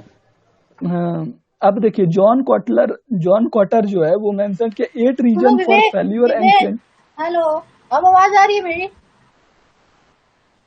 हेलो, जी जी आ रही है। बोले अभी जो टॉपिक स्टार्ट करने वाले हो कौन सा है तो बताइए फिर से, ठीक है ना? फिर से बताएंगे। और बताएंगे फिर से नहीं, जो अब स्टार्ट करोगे तो वो टॉपिक बता देना, मैं बोल रही हूँ। अच्छा हाँ ठीक है। हाँ जॉन कॉटर जो है ना वो 8 रीजन दिया था failure of the change process. Change process क्यों फेल्यूर किया जाता है, तो अलाउइंग टू मच कॉम्प्लेक्सिटी। अगर हम चेंज कर रहे हैं उसमें बहुत ज्यादा कॉम्प्लेक्सिटी है तो वो सुनो ना फेल्यूर करेगा। विवेक, तो पेज नंबर भी तो मेंशन कर दिया करना ना थोड़ा, जो भी टॉपिक पढ़ाया जा रहा अरे है तो उसको। कोई बता दीजिए पेज नंबर, एक्चुअली मेरा कंप्यूटर बंद हो जा रहा है बार बार। किसी पास हो तो 48 बता दो। 48 अलाउइंग टू मच कॉम्प्लेक्सिटी। दूसरा है failing to build a building. तीसरा है not understanding the need for a clear vision. मतलब चेंज जो कर रहे हैं उसका विजन क्लियर नहीं हो। Permitting road blocks against the vision के मतलब रास्ते में कुछ आ रहा हो। फिर डिक्लेयरिंग विक्ट्री टू सून, मतलब बहुत जल्दी उसको बता दिया कि हाँ नहीं ये प्रोसेस तो ये हो जा रहा है, तो इसका मतलब वो फेल्योर मतलब फेल्योर का चेंज प्रोसेस जो उसके फेल्योर का ये होता है, ठीक ना। हेलो, हाँ हाँ कोई सुन रहे हैं कि नहीं, समझ में हाँ आ रहा है सुन किसी रहे को? हैं। हाँ थोड़ा समझ में आ रहा है। थोड़ा, जहां नहीं समझ में आ रहा है तो पूरा समझिए, थोड़ा समझ के क्या फायदा है। जहां नहीं समझ में आ रहा है 2 बार पूछिए 4 बार पूछिए, लेकिन पूछिए। मेरा भी तो कॉन्सेप्ट क्लियर हो रहा है, ऐसा थोड़ा आप ही लोग का कॉन्सेप्ट क्लियर हो रहा है। फिर से तो रिपीट कर दो विवेक। हेलो, हाँ हाँ फिर से तो रिपीट कर दो। हेलो, अभी नहीं आवाज आ रही है। अभी तो हम कुछ बोल ही नहीं रहे हैं, ठीक है। कॉटलर नहीं अभी सजेस्टेड जो फॉलोइंग। अभी जस्ट जो बोले ना, हम्म, होटल के क्या नाम दिए थे, उसका हाँ जो आज जॉन स्टार्ट कॉटर हुआ तो। जॉन कॉटर हाँ बोलो। जॉन कॉटर जो है 8 reason failure of the change process को जो लागू किया उसके फेल्योर के मतलब 8 गो रीजन बताया है। तो पहला अलोइंग टू मच कॉम्प्लेक्सिटी, मतलब जो चेंज कर रहे हैं उसमें बहुत ज्यादा complexity. Failing to build a substitutional coalition, मतलब कि कुछ कर रहे हैं तो वो मतलब पूरी तरह मतलब बिल्ड हम नहीं बता पा रहे हैं। Not understanding the need for a clear vision. चौथा failing to clearly communicate the vision. Permitting road block against the vision. Not planning and getting short term wins. Declaring victory too soon. इसमें तो कोई point ही नहीं है जिसमें बताना पड़े, एकदम नॉर्मल है। देखिए Kotter suggested following 8 phase model to avoid this mistake. अब इस मिस्टेक को खत्म करने के लिए क्वार्टर क्या किया, 8 गो फेज बनाया। पहला क्या है, establish a sense of urgency. Urgency से आप लोग समझ रहे हैं, जो भी जरूरत का इंफॉर्मेशन है वो उसको बता रहा है। क्रिएट अ गाइडिंग कोलेशन, मतलब उसके लिए मतलब जो चेंज में जो जरूरत है वो उसको कर रहा है। Develop and the vision of strategy के लिए जो डेवलपमेंट है वो कर रहा है। Convey the change vision. चौथा empower action get some wins gains more wins anchor new change culture. Change management in libraries and information centre. अब हम लोग लाइब्रेरी के लिए आ रहे हैं। हेलो, हाँ तो लाइब्रेरी के पर्सपेक्टिव पे हम इसको पढ़ रहे हैं। तो लाइब्रेरी के पर्सपेक्टिव में कितने तरह का चेंज हो सकता है। पहला तो टेक्नोलॉजिकल चेंज होगा, दूसरा इकोनॉमिकल चेंज होगा, तीसरा स्ट्रेटजिक चेंज होगा, चौथा पॉलिटिकल चेंज होगा। तो ये जो टेक्नोलॉजिकल चेंज तो आप लोग बखूबी समझते होंगे, समझ रहे हैं। हाँ टेक्नोलॉजिकल चेंज, इकोनॉमिक चेंज भी समझ रहे होंगे, स्ट्रेटजिक चेंज भी समझ रहे होंगे, और पॉलिटिकल एंड सोशल चेंज भी समझ ही रहे होंगे। अगर कोई तरह का दिक्कत है चारों पॉइंट में तो बताएं, तो हम डिफाइन कर हैं। तीसरा चौथा डील कर दीजिए, थर्ड और फोर्थ। थर्ड और फोर्थ, स्ट्रेटजिक चेंजेस, जैसे मेरा मतलब लाइब्रेरी का स्ट्रेटजी कुछ भी है तो उसको जब हम चेंज करते हैं तो उसको स्ट्रेटजिक चेंज करते हैं। लाइब्रेरी में विभिन्न तरह का स्ट्रेटजी बनता है ना।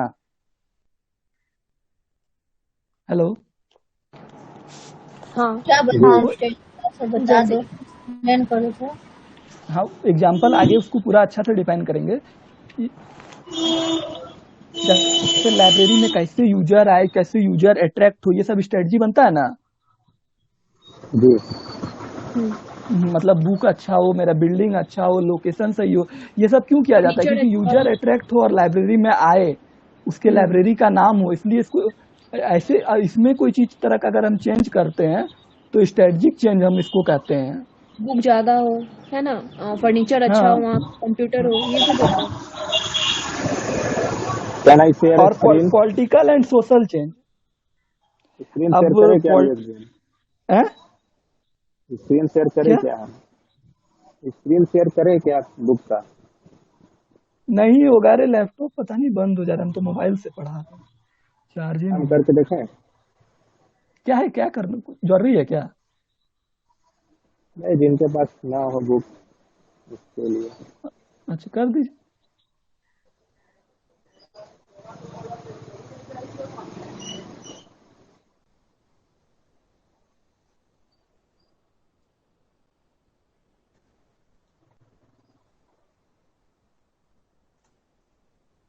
चलिए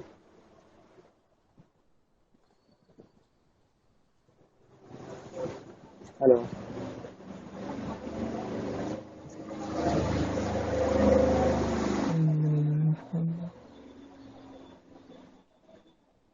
हाँ तो अभी हम लोग किस में थे? Change management is library and information centre. तो उसमें हम लोग टेक्नोलॉजिकल बता चुके थे। सेकंड पॉइंट भी हो गया, थर्ड कर रहे थे। सेकंड हो गया, थर्ड हो गया था, फोर्थ फोर्थ नहीं हुआ था ना। नहीं हुआ, नहीं। पॉलिटिकल और सोशल ट्रेंड्स क्या हो सकता है?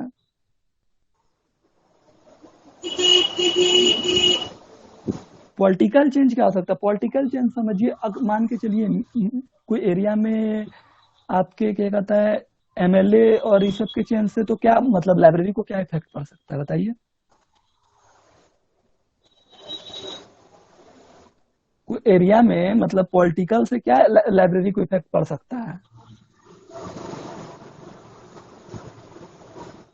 कुछ अगर आप लोगों को लगता है तो बोलिए, नहीं तो फिर हम तो बताएंगे। वो लाइब्रेरी पे जो हमारे लोकल एरिया लाइब्रेरी उस पे ज्यादा ध्यान देंगे, उसमें डोनेशन करेंगे तो लाइब्रेरी हमारा और अच्छा होगा। हाँ, अगर मान के चलिए आपके एरिया में कोई मतलब अच्छे मतलब पॉलिटिकल लीडर हैं और वो आपके लाइब्रेरी के लिए फंडिंग्स कर रहे हैं, ये कर रहे हैं, जब वो चेंज हो जा रहे हैं तो उसके बाद आपके लाइब्रेरी को इफेक्ट पड़ेगा कि नहीं? फिनेंशियली तो जरूर पड़ेगा इफेक्ट। फाइनेंशियल तो जरूर पड़ेगा ना, कि वो जो बाद वाले वो हेल्प करते हैं या नहीं करते हैं, ऐसा भी तो हो सकता है ना कि ना करे, वो ध्यान ना दे। यही है पॉलिटिकल सोशल चेंज, मतलब सोशल और मतलब अगर सोशल लोगों का बिहेवियर भी चेंज होता है तो इससे भी आपको लाइब्रेरी को इफेक्ट पड़ेगा। पड़ेगा, बिल्कुल पड़ेगा। यस पड़ेगा। ठीक है, तो फिर there are some internal forces also leads toward changes in library. पहला यूजर कंप्लेंट और डिमांड। अगर यूजर कंप्लेन करता है, डिमांड करेगा, तो क्या उससे लाइब्रेरी को कोई इफेक्ट पड़ेगा? पड़ेगा, श्योर पड़ेगा। हाँ पड़ेगा। Recognization of a problem, staff attitude, ये सब इंटरनल फोर्सेस है, इसको आप कंट्रोल कर सकते हैं। ऊपर जो पड़े वो एक्सटर्नल फोर्सेस था, मतलब एक्सटर्नल चेंज था, उसको आप कंट्रोल नहीं कर सकते हैं। क्या आप इकोनॉमिक को चेंज कर सकते हैं? इकोनॉमिक को कंट्रोल कर सकते हैं? एक लाइब्रेरियन के नाते हम पूछ रहे हैं, कर सकते हैं? स्ट्रेटजी को कंट्रोल कर सकते हैं? नहीं। वो सब एक्सटर्नल फैक्टर है, उसको आप नहीं कर सकते हैं कंट्रोल।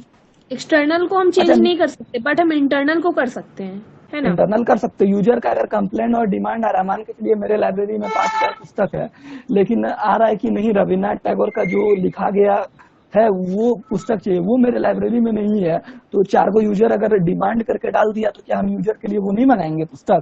तो वो हाँ तो हम जरूर। अपने से कर सकते हैं। अगर यूजर कंप्लेन कर रहा है कि आपके स्टाफ का बिहेवियर सही नहीं है, तो क्या हम स्टाफ को समझाएंगे नहीं? सेकंड टाइम में हम उसको आउट भी करेंगे। चेंज कर सकते यूजर, हैं, बिल्कुल। हाँ स्टाफ को चेंज नहीं कर सकते हैं हाँ अगर वो नहीं सुधरा तो। ठीक है, हाँ वही बोले। उसके बाद रिकॉग्नाइजेशन ऑफ प्रॉब्लम, और लाइब्रेरी का प्रॉब्लम अगर हम रिकॉग्नाइज कर लेते हैं तो क्या उस प्रॉब्लम को हम सॉल्व नहीं कर सकते? अगर मान के चलिए मेरे लाइब्रेरी में हम जगह 700 है, मतलब 700 स्टूडेंट बैठ सकते हैं, और हमारे पास 1,000 स्टूडेंट का मतलब ये हो जाता है। यूजर, स्टूडेंट क्या करते हैं, यूजर कर सकते हैं। यूजर जो 1,000 यूजर आ जाते हैं, तो क्या हम लाइब्रेरी का इंफ्रास्ट्रक्चर करेंगे, बढ़ाएंगे, बिल्कुल। बैठने की व्यवस्था करेंगे? ये हाँ। हम अपने से कर सकते हैं या फिर इसके लिए हमको किसी पे डिपेंड होना होगा? नहीं, हम खुद से कर सकते हैं। स्टाफ एटीट्यूड तो आप लोग समझ गए होंगे अच्छे से, समझे? स्टाफ एटीट्यूड, हाँ, स्टाफ का बिहेवियर अगर खराब होता है तो उसको हम तो समझाएंगे नीड या ऑफ फिर चेंज मैनेजमेंट, क्या जरूरी है चेंज मैनेजमेंट लाइब्रेरी में?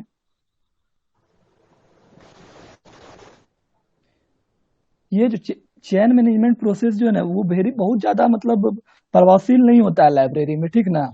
क्योंकि लाइब्रेरी में बहुत ज्यादा चेंज का जरूरत नहीं होता है। होता है क्या लाइब्रेरी में बहुत ज्यादा नहीं, चेंज का? ज्यादा नहीं। Library as compare to other organization के जो मतलब कि इसमें है कंपेरिजन में, मतलब कंपेरिजन में, तो क्या कहता है उसमें, क्या कहता है टेक्नोलॉजिकल एंड क्वालिटी, मतलब वो क्या देता है, टेक्नोलॉजिकल सर्विस देता है और क्वालिटिकल सर्विस तो यूजर को देता है, वही देता है ना। अभी के समय में अगर बात किया जाए तो डिजिटल सर्विस दे रहा है, तो वो टेक्नोलॉजी ही हो गया। क्वालिटी सर्विस, उसमें क्वालिटी मटेरियल होना चाहिए। डीप फैस हेलो,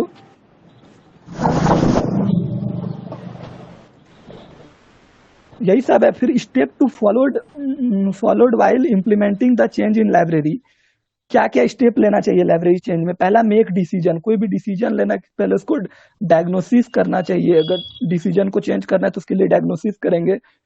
उसके बाद कॉन्सेप्चुअलाइज चेंज, मतलब नेचर और स्कोप ऑफ चेंज जो है, राइट टाइम टू इंट्रोड्यूस, कब सही समय है चेंज को लागू करने। Prepare the library for change, library को चेंज के बारे में कम्युनिकेट करेंगे, जो चेंज लाने वाले हैं तो उसके लिए लाइब्रेरी को पूरी तरह से तैयार करेंगे। और बहुत ज्यादा स्पीड नहीं ना हो रहा है? नहीं, ठीक है। नहीं, ठीक है। क्योंकि सब पॉइंट बहुत ज्यादा डील करने का नहीं है, इसीलिए बहुत ज्यादा इसको करके क्या करेंगे। इसके बाद वाला जो है वो बहुत इंपॉर्टेंट चैप्टर है। Organize the planning group, identify group and group leader, मतलब कि जो मतलब ग्रुप के ये हैं, जैसे कि कह सकते हैं जैसे लाइब्रेरी में लाइब्रेरियन हेड जो होंगे, उसके अंदर जितने भी स्टाफ हैं तो वो मतलब बताएंगे, उसको प्लानिंग करेंगे, आइडेंटिफाई करेंगे कि मतलब कौन अच्छे से सब कुछ ये कर सकता है। प्लान दी चेंज, जब विजन, स्ट्रेटजी, गोल्स, ऑब्जेक्टिव, ये सब डेडलाइन उसका डिसाइड किया जाएगा तो लाइब्रेरी में चेंज होगा। Implement the change is formally introduced, controlling resistance is very important. जब चेंज को मतलब हम इम्प्लीमेंट करते हैं तो उसको देखना है कि कोई रेसिस्टेंस कर रहा है, क्यों कर रहा है, क्या प्रॉब्लम है। इवैल्यूएट द चेंज, अगर चेंज जरूरी है तो ही चेंज को हम लोग ये करेंगे, इम्प्लीमेंट करेंगे। नहीं, चेंज अगर कर लेते हैं, चेंज करते हैं तो उसको इवैल्यूएट भी करेंगे कि हाँ ये सही है या नहीं है, या कुछ और ऐड करना चाहिए, है ना। तो आपका ये यूनिट 3 समाप्त हो गया। बोलिए इसमें कोई तरह का दिक्कत अगर आ रहा है तो यूनिट 4 की तरफ बढ़ा जाए, अगर आप लोग फ्री हैं तो, नहीं तो फिर क्लास ऑफ करेंगे जैसा। हाँ। अच्छा, एक पॉइंट और बता दीजिए, वो जो क्वेश्चन था एम्प्लॉइज रेसिस्ट चेंज, हाँ वो वाला एक बार समझा दीजिए दोबारा, बस लैक ऑफ अंडरस्टैंड। हाँ बस पॉइंट पॉइंट वाइज समझा दीजिए ऐसा ही। लैक ऑफ अंडरस्टैंडिंग, जब अंडरस्टैंडिंग नहीं हुआ, ये चेंज होने के बाद क्या होने वाला है, मतलब सफिशियंट नॉलेज नहीं है एम्प्लॉय इसके पास, तो मतलब वो अंडरस्टैंडिंग का जब कमी है, एक तरह से यही सोचिए कि एम्प्लॉय के बीच मतलब वो समझ नहीं पा रहा है कि चेंज होने से क्या दिक्कत आने वाली है, या फिर मेरे लिए बढ़िया है या फिर ये है, तो मतलब उसको अंडरस्टैंडिंग नहीं है। दूसरा, फियर फॉर अननोन फेलियर, अगर हम चेंज कर देते हैं, कोई तरह का फेलियर से हमको डर है कि नहीं इससे तो हमको दिक्कत है। जैसे कि एक नॉर्मल भाषा, अभी हम आप लोगों को समझते हैं, बहुत लोग होंगे हिंदी में एग्जाम प्रिपरेशन कर रहे होंगे, बहुत लोग इंग्लिश में एग्जाम का प्रिपरेशन कर रहे होंगे। अब मान के चलिए अभी के समय में अगर हम सोच रहे हैं कि हम हिंदी मीडियम के स्टूडेंट है और हम सोचेंगे कि नहीं इंग्लिश मीडियम में हम एग्जाम देंगे, तो हमको मन में ही डर रहेगा कि कहीं हम एग्जाम अच्छा से दे पाएंगे कि नहीं, तो ये फेल्योर का डर है ना मन में। लैक ऑफ कॉम्पिटेंसी, उसमें इफिशियंसी नहीं है चेंज को स्वीकार करने का।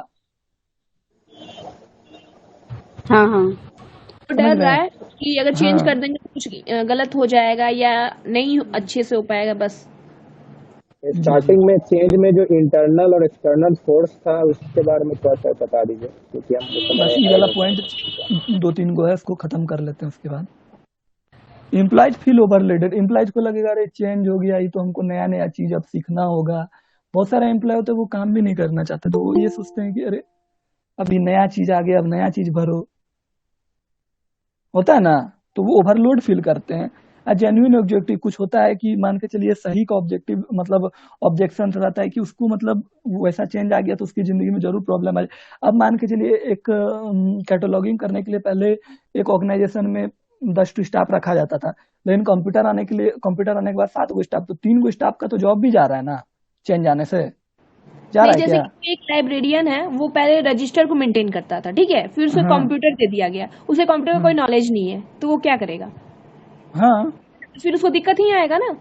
हाँ आएगा ही, ये भी जेन्युइन ऑब्जेक्शन में आ गया, लेकिन उसके लिए ट्रेनिंग वगैरह किया जाता है, उसका भी बताए थे अभी आप लोग। हाँ और कौन सा प्रोसेस? ये तो फिर ओवरलोडेड वाले में आ जाएगा ना, कौन सा?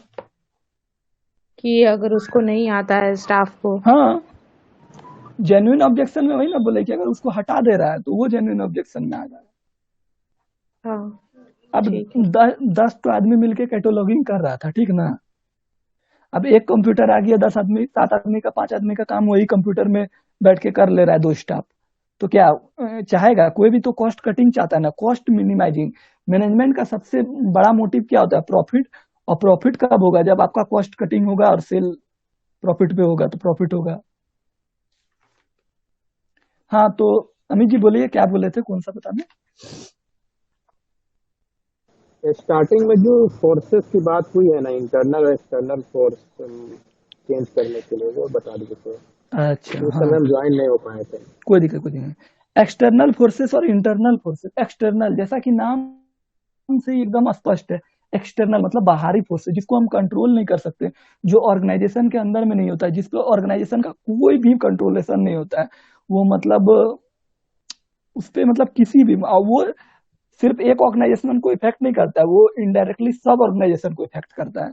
जैसे कोविड का सिचुएशन लीजिए, क्या ये सबको इफेक्ट किया है, सब ऑर्गेनाइजेशन को? किया। समझे एक्सटर्नल फोर्स क्या है? इसमें आपका कोई बस नहीं, आप उसको ये नहीं कर सकते हैं। इसमें हम कुछ एग्जांपल देते हैं, जैसे economical factor, technological factor, advancement, market changes, socio political pressure, ये सब जो है, ये सब पे आपका कंट्रोल है। आप एक ऑर्गेनाइजेशन में सोचिए खुद पे कि आप एक ऑर्गेनाइजेशन में क्या आप इस सब पे चेंजेस कर सकते हैं? इकोनॉमिक फैक्टर को आप चेंज कर सकते हैं देश का? लाइव बेसिक से तो हम नहीं कर सकते ना, क्योंकि हमें तो अरे मतलब नहीं कर सकते हैं ना, ताकि हम तो वैसा ही सोचेंगे कि हम अगर हम उसको चेंज कर सकते, अगर हम उसको चेंज कर सकते, तो वो एक्सटर्नल फोर्सेस क्यों होता है? एक्सटर्नल मतलब बाहरी, जिसमें हमारा कोई बस नहीं है, सिंपल शब्दों में समझिए, कोई बस नहीं। इंटरनल फोर्सेस क्या है? मतलब जो under the control of organization, जो ऑर्गेनाइजेशन के कंट्रोल में, जैसे मेरा स्टाफ है, मेरा स्टाफ का बिहेवियर खराब है, तो क्या हम अपने स्टाफ को हटा सकते हैं या उसको समझा सकते हैं? मेरा बुक का कैटेगरी खराब है, क्या हम बुक की कैटेगरी को चेंज कर सकते हैं? कर सकते हैं। जी समझ मेरा गया। लाइब्रेरी है, मेरा लाइब्रेरी का पंखा खराब है, क्या हम लाइब्रेरी के पंखे को चेंज कर सकते हैं? यस। मेरा लाइब्रेरी में क्या कहता है, रविन्द्रनाथ टैगोर का पुस्तक नहीं है, तो क्या हम उसको चेंज कर सकते हैं? ला हाँ सकते हैं पुस्तक? हाँ जी ओके। इंटरनल एक्सटर्नल एकदम समझे? जी। जी समझ में आ गया। तो क्या अब आया जाए इसमें यूनिट 4 में, अगर आप लोग फ्री हैं तो, अगर कोई काम हाँ वाम है हाँ तो बन। हाँ क्यों नहीं। नहीं, एक और चीज सॉरी। जी बोलिए। ये बुक में जो ये टेबल बना हुआ है, फिगर बना हुआ है एक्सटर्नल फोर्सेस और इंटरनल फोर्सेस के ऊपर एक छोटा सा चार्ट, एक मिनट। Page number 42। हाँ तो मुझे ये समझ में नहीं आ रहा कि बीच में तो चेंजेस है, ठीक है, और एक तरफ इंटरनल फैक्टर और दूसरी तरफ एक्सटर्नल फैक्टर, पर ये जो देखिए 4 चीज है, प्रोसेस, सिस्टम, टेक्नोलॉजी, पीपल, ये क्या शो कर रहा है? इसे मतलब ये क्या है? देखिए इंटरनल फैक्टर में जो है ना, वो इंटरनल जो चीज है, मतलब इसमें वो तो समझ आ गया कि ये मतलब बेसिकली ये अंदर से है, ऑर्गेनाइजेशन के अंदर से, लाइब्रेरी के अंदर से है, ये ठीक है। पर ये जो 4 पिलर्स के मतलब 4 एरोज बने हुए हैं, इसमें प्रोसेस, सिस्टम, ये सब पीपल, सिस्टम, देखिए टेक्नोलॉजी। लाइब्रेरी में जो चेंजेस में जो सिस्टम आता है, टेक्नोलॉजी आता है, पीपुल आता है, प्रोसेस आता है, वो सब के बारे में बताया गया है। देखिए वो सब चीज ना जो जो मतलब एक्सटर्नल फैक्टर में आ जाएगा। जैसे एक्सटर्नल फैक्टर, देखिए ब्लैक जो बना हुआ है पूरा, ओके। देख रहे हैं हाँ बुक, हाँ हाँ। ब्लैक बन रहा है। देखिए ब्लैक में ही सिर्फ आपका एक्सटर्नल फैक्टर है, और प्रोसेस वगैरह जो है वो दोनों में, मतलब टेक्नोलॉजी का थोड़ा सा पोर्शन जो है इंटरनल में भी आप चेंज कर सकते हैं। जैसे आप अपने लाइब्रेरी का टेक्नोलॉजी चेंज कर सकते हैं। हम्म। इसको हमें थोड़ा जूम कीजिए तो। हाँ हो गया हाँ। ये जो हाँ टेक्नोलॉजी में तो हम चेंज कर सकते हैं ना? कर सकते हैं, लेकिन क्या पूरी तरह टेक्नोलॉजी में आप चेंज कर सकते हैं? पूरी तरह से तो नहीं करेंगे। यस। क्या प्रोसेस को आप पूरी तरह चेंज कर सकते हैं? देखिए इसमें यही बताया ना, जो मतलब व्हाइट में है वो इंटरनल, मतलब इंटर में है, हाँ और हाँ एक्सटर्नल जो ब्लैक में है। हाँ। तो ये जो बाहर का जो एक्सटर्नल फैक्टर्स में ये पॉइंट्स हम रख सकते हैं ना, कि process, people, system, technology external factor हो गया, हाँ है ना? ये देखिए एक्सटर्नल और इंटरनल दोनों हो जा रहा है, ये क्योंकि सिस्टम आप अपना तो चेंज कर ही सकते हैं ना लाइब्रेरी का, इसीलिए इसको हाँ। दोनों में दिखा दिया है। इसको अच्छा इसको दोनों में दिखाया है, बट ये चेंज सिर्फ इंटरनल में होता है, ठीक है। देखिए इस अच्छा। बीच में लिखा हुआ है कि ये चेंज इंटरनल में हो रहा है, एक्सटर्नल में इसका कोई चेंजेस नहीं है, ठीक है। ये बस ये ओके। शो कर रहा है। अच्छा, मतलब बाहर से आके अंदर तक हाँ, ये वो जो बाहर से अंदर शो से कर रहा है ना आकर वो। इंटरनल अच्छा को चेंज कर रहा है, ठीक है, बाहर को चेंज नहीं कर रहा है। Similar change should not be done sake of the other strategy from some overall some driving क्योंकि ऐसा होता है ना, क्वेश्चन आंसर जो लिखते हैं तो अगर फिगर्स वगैरह कुछ मेंशन किया जाए तो काफी ये अच्छा इम्पैक्ट फिगर्स आप पड़ता है। बना सकते हैं, ये फिगर्स आप बना सकते हैं। हाँ आपको एक्सटर्नल भी पूछा है, इंटरनल भी पूछा है, दोनों में आप बना दीजिएगा, कोई ये नहीं हाँ पॉइंट्स ये दोनों करेगा। में आते हैं, ये पॉइंट्स दोनों में आएंगे, बट ये चेंज दोनों के सिर्फ लिए है। इंटरनल फैक्टर हाँ को हाँ करता है। हाँ हाँ, ओके, ओके। ये बाहर से अंदर की तरफ आ रहा है, अंदर से बाहर जाता तब वो एक्सटर्नल को चेंज करता। आ रहा है थोड़ा सा लॉजिक तो। हाँ ठीक ठीक। ओके। एकदम लॉजिकल वे में सही है। मैंने अभी इंटरनल का क्या है तब लिखेंगे ना। दोनों में आप लिख दीजिए, बना भी दीजिएगा ग्राफ, कोई दिक्कत नहीं है। ओके। लिखने से ज्यादा ये डायग्राम बनाइएगा ना, फुल नंबर। तो अब हम लोग यूनिट 4 में आए, हाँ और बिल्कुल। कुछ है दिक्कत? हाँ हाँ हाँ बिल्कुल। एप्लीकेशन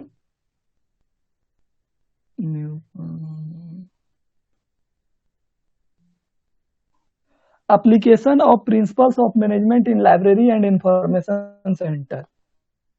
टाइटल से क्या समझ रहे हैं कि बताइए? Application of principles of management in library and information centre, इसका टाइटल से क्या समझ रहे हैं? एप्लीकेशन लाइब्रेरी मतलब क्या मैनेज हुआ, यूज हुआ, और प्रिंसिपल प्रिंसिपल ऑफ मैनेजमेंट, मतलब मैनेजमेंट का प्रिंसिपल को library and information centre, library और इंफॉर्मेशन सेंटर में उसका जो प्रयोग करते हैं वो चीज है। समझे? ये बहुत इंपॉर्टेंट चैप्टर है, इससे आएगा ही क्वेश्चन, इसलिए जहां नहीं समझ में पूछिएगा। तो लाइब्रेरी, हाँ, एप्लीकेशन, एप्लीकेशन मतलब यूज हुआ, एक तरह से समझिए। प्रिंसिपल, प्रिंसिपल मतलब क्या हुआ? रूल। प्रिंसिपल, प्रिंसिपल मतलब रूल हुआ। और management of, management in library, management मतलब क्या हुआ? Management in library and information centre. तो यूज, यूज उसके प्रिंसिपल का क्या है? लाइब्रेरी मैनेजमेंट का, लाइब्रेरी और इंफॉर्मेशन सेंटर में, तो उसके बारे में भी हम बताएंगे अब। तो लाइब्रेरी मैनेजमेंट, लाइब्रेरी मैनेजमेंट क्या क्या चीज को लेके चलता है? 3 चीज लेके चलता है, जिसमें इंस्टीट्यूशनल मैनेजमेंट हो गया जिसमें लाइब्रेरी आता है, क्लाइंट मैनेजमेंट जिसमें यूजर आता है, स्टाफ मैनेजमेंट जिसमें लाइब्रेरी स्टाफ आता है। समझ रहे हैं?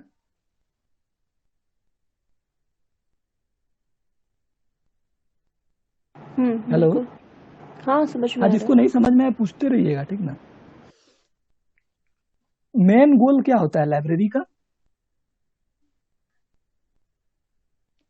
लाइब्रेरी का मेन गोल होता है यूजर को सेटिस्फाइड करना, यूजर्स को सेटिस्फाई करना। हाँ,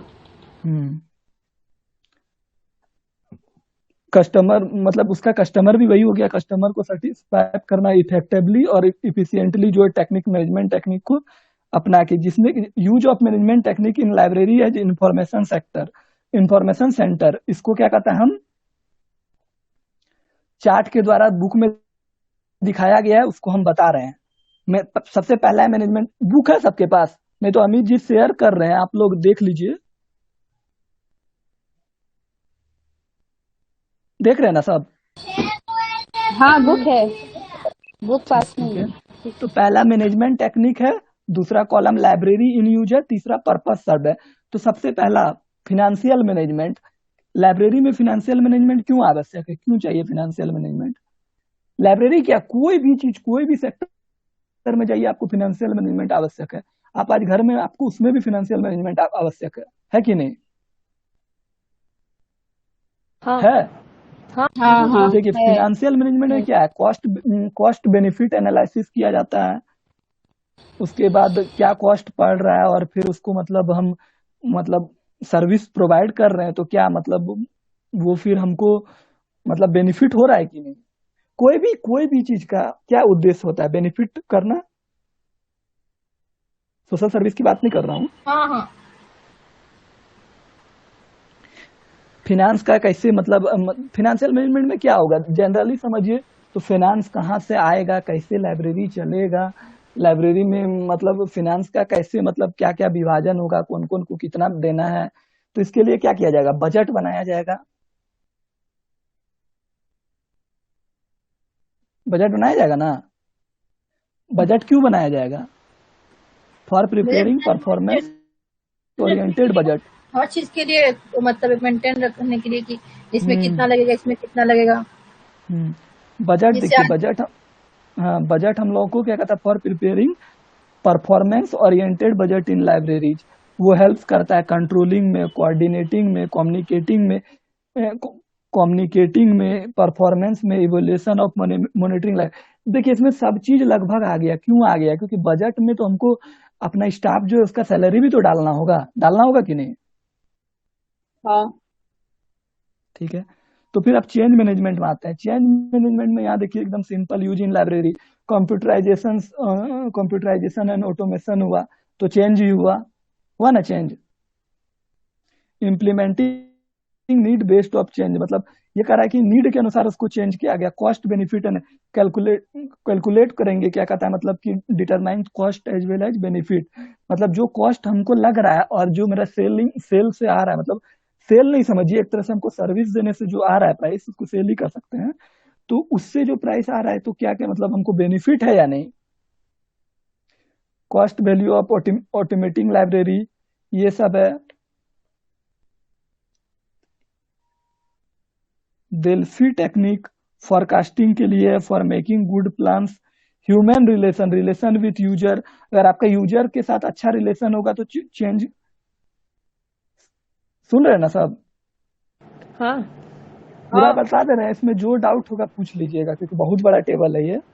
हेलो, हाँ ये डेल्फी जो बताया टेक्नोलॉजी, वो थोड़ा सा समझा देना विवेक। फॉरकास्ट करने के लिए है, टेक्निक है फॉरकास्ट करने के लिए, मेकिंग गुड प्लान्स। कोई प्लान्स बनाते हैं ना तो उसके लिए एक टेक्निक है, डेल्फी टेक्निक। ये लाइब्रेरी के अंदर ही होता होगा ना? डेल्फी टेक्निक हमको लगता है सब चीज के लिए होना चाहिए। मैनेजमेंट पढ़ रहे हैं ना हम लोग। हाँ, मैंने तो लाइब्रेरी तो दिया है ना, टेक्नोलॉजी इन लाइब्रेरी। देखिए, आस्क ऑल पार्टिसिपेंट टू, इसका मतलब एग्जांपल दे रहे हैं डेल्फी टेक्निक का। Ask all participant to anonymously submit forecast estimate. सबको बोलेंगे, देखिए जैसे कि लाइब्रेरी का बजट बनता है तो सबको बोला जाता है ना कि आपके आपके इसमें कितना बुक है, कौन कौन से बुक की रिक्वायरमेंट है, तो एक बजट बना के सब देता है ना, तो उसको फॉरकास्ट जो मतलब सब एक एस्टीमेट जो फॉरकास्ट करके देता है, बना के देता है, उसी ये टेक्निक इसी में आता है, making good plans in library. Human relation, human relation में क्या होगा, relation with user, knowing ever change need of user. Human resource management, इसमें आ जाएगा आपका staffing, selection and appointment, educate and training staff, good library service and relation with users. समझे? एक बार फिर से रिपीट कर देंगे प्लीज। ह्यूमन रिसोर्स मैनेजमेंट, हाँ जी। ह्यूमन रिसोर्स मैनेजमेंट में क्या है, स्टाफिंग है, और जैसे कि देखिए लाइब्रेरी में जो स्टाफ हायर, ह्यूमन रिसोर्स क्या है, मतलब मानव रिसोर्स, मतलब मानव को संसाधन के रूप में जब हम मैनेज करते हैं तो क्या करते हैं, स्टाफ को पहले हायर किए, उसके बाद उसको ट्रेनिंग अपॉइंट किए, नहीं नहीं, वो फंड वाला, वो सॉरी वो फंड वाला, ह्यूमन रिसोर्स नहीं, जो भी फंड वाली बात कर रहे थे वो। कौन फंड? Delphi technique. हाँ, देखिए डेल्फी टेक्निक क्या है, डेल्फी टेक्निक को अगर हम लोग एकदम सिंपल शब्दों में समझे ना, तो जैसे हमारा सब विभाग है उसको अगर हम, जैसे कि एक लाइब्रेरी है, उसमें क्या कहता है, सब बहुत सारे लाइब्रेरियन होंगे, तो किसका किसका बुक का क्या क्या रिक्वायरमेंट है, कौन कौन सा बुक चाहिए लाइब्रेरी में, इसके लिए एक एस्टीमेट बना के देता है। जो फाइनेंस का आदमी होता है उसको एक एस्टीमेट मिलेगा तब ना कि इतना इतना पैसा लगने वाला है। मान के चलिए हम 5 लाख का एस्टीमेट बना दे रहे हैं, और मतलब पूरा लाइब्रेरी मिला के 5 लाख का एस्टीमेट बना रहे हैं, लाइब्रेरी के पास इतना पैसा है ही नहीं, तो अगर पैसा नहीं है तो वो एस्टीमेट को वहां पर रिड्यूस करने के लिए जो करेंगे हम लोग, ये फॉरकास्टिंग, मतलब पहले जो एस्टीमेट बनाएंगे उसी को फॉरकास्टिंग कहेंगे, एस्टीमेट फॉरकास्टिंग। इसको एग्जांपल में इस तरह समझिए, ask the all participant anonymously submit forecast estimate, tabulate the result. उसका जो रिजल्ट आ रहा है उसको टैबुलेट करना है। मतलब टैबलेट करना मतलब सबको एक जगह देखना है कि उसके बाद मतलब कि मेरे पास इतना फंड है। अच्छा। एक तरह घर का मामले में सोचिए, जैसे कि आपको घर का राशन लाने के लिए जाना है, आपके पॉकेट में 1000 रुपए है, ठीक, आप अगर बनाइएगा 5 किलो चावल दाल जो भी है, मतलब आपका राशन का लिस्ट आपने बना लिया। अगर सबका मतलब जो जिसका भी रिक्वायरमेंट है सबका लिस्ट बन गया, तो आपने एक एस्टीमेट बनाया ना, तो उसी को डेल्फी टेक्निक कहते हैं, फॉरकास्ट कर रहे हैं वो एस्टीमेट को। 10 घर का 5 आदमी है तो 5 का अलग अलग रिक्वायरमेंट होगा ना, 5 का बनेगा ना एस्टीमेट। हाँ, ठीक है। और ज्यादा नहीं। ह्यूमन रिसोर्स मैनेजमेंट समझ गए। जॉब एनालिसिस है आपका staff selection and evaluation. Staff को जब सिलेक्शन करेंगे तो उसको इवैल्यूएट करेंगे, क्या मेरे पर्पस के लिए ये फुलफिल कर रहा है, समझ रहे हैं? हाँ। जॉब इवैल्यूएशन होगा, जॉब डिस्क्रिप्शन होगा। आवाज आ रहा है मेरा? हेलो, हाँ, बिल्कुल आ रही है आवाज, बिल्कुल आ रही है आवाज। और कॉल आता है ना तो इसीलिए हम पूछ लेते हैं कि आवाज जा रहा है कि नहीं, रिसीव नहीं करते हैं उसको, तो इसलिए। हाँ, जॉब इवैल्यूएशन, मोटिवेशन। देखिए जॉब इवैल्यूएशन क्या क्या करेंगे, मोटिवेशन करेंगे, जॉब सेटिस्फेक्शन देंगे, जॉब डिस्क्रिप्शन मतलब बताएंगे क्या आपका वर्क है, डेवलपमेंट बताएंगे, कम्युनिकेट करेंगे, highly motivated staff provided life.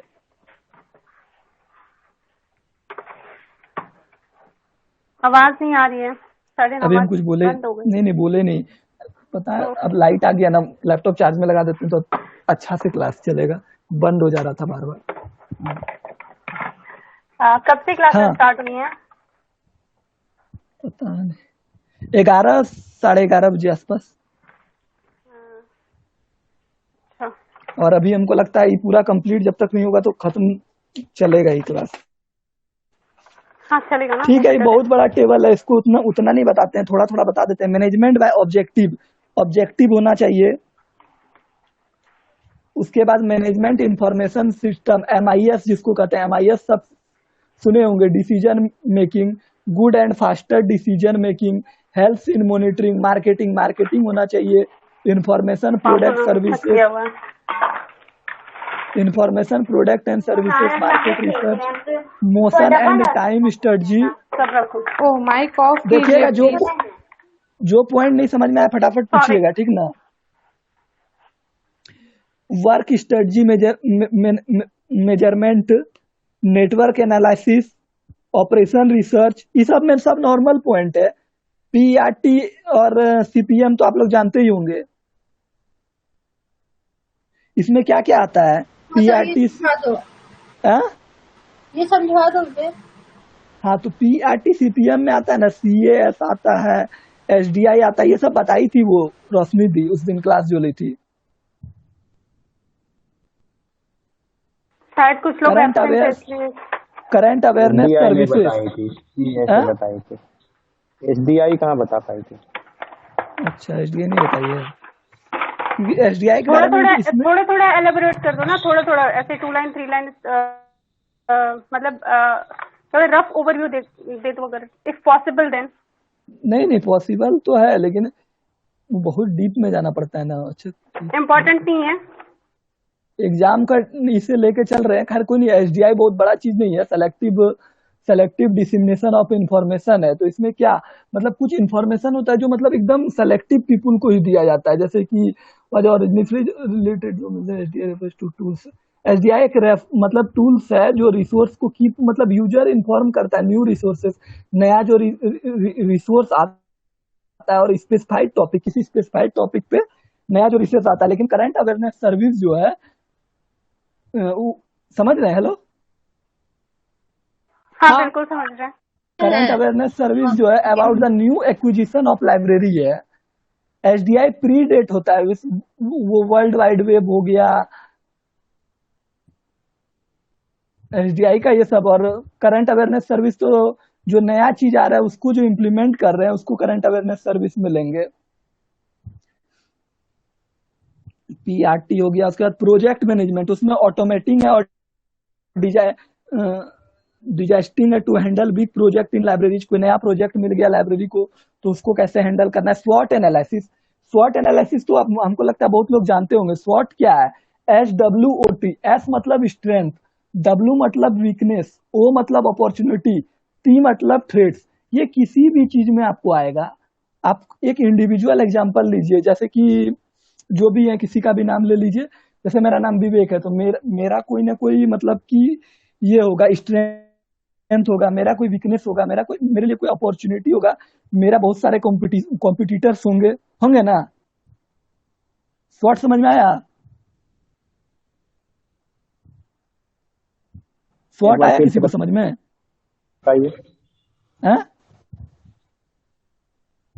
Hello, एक बार फिर से, कॉल आ रही थी मेरी। हाँ अच्छा ठीक है।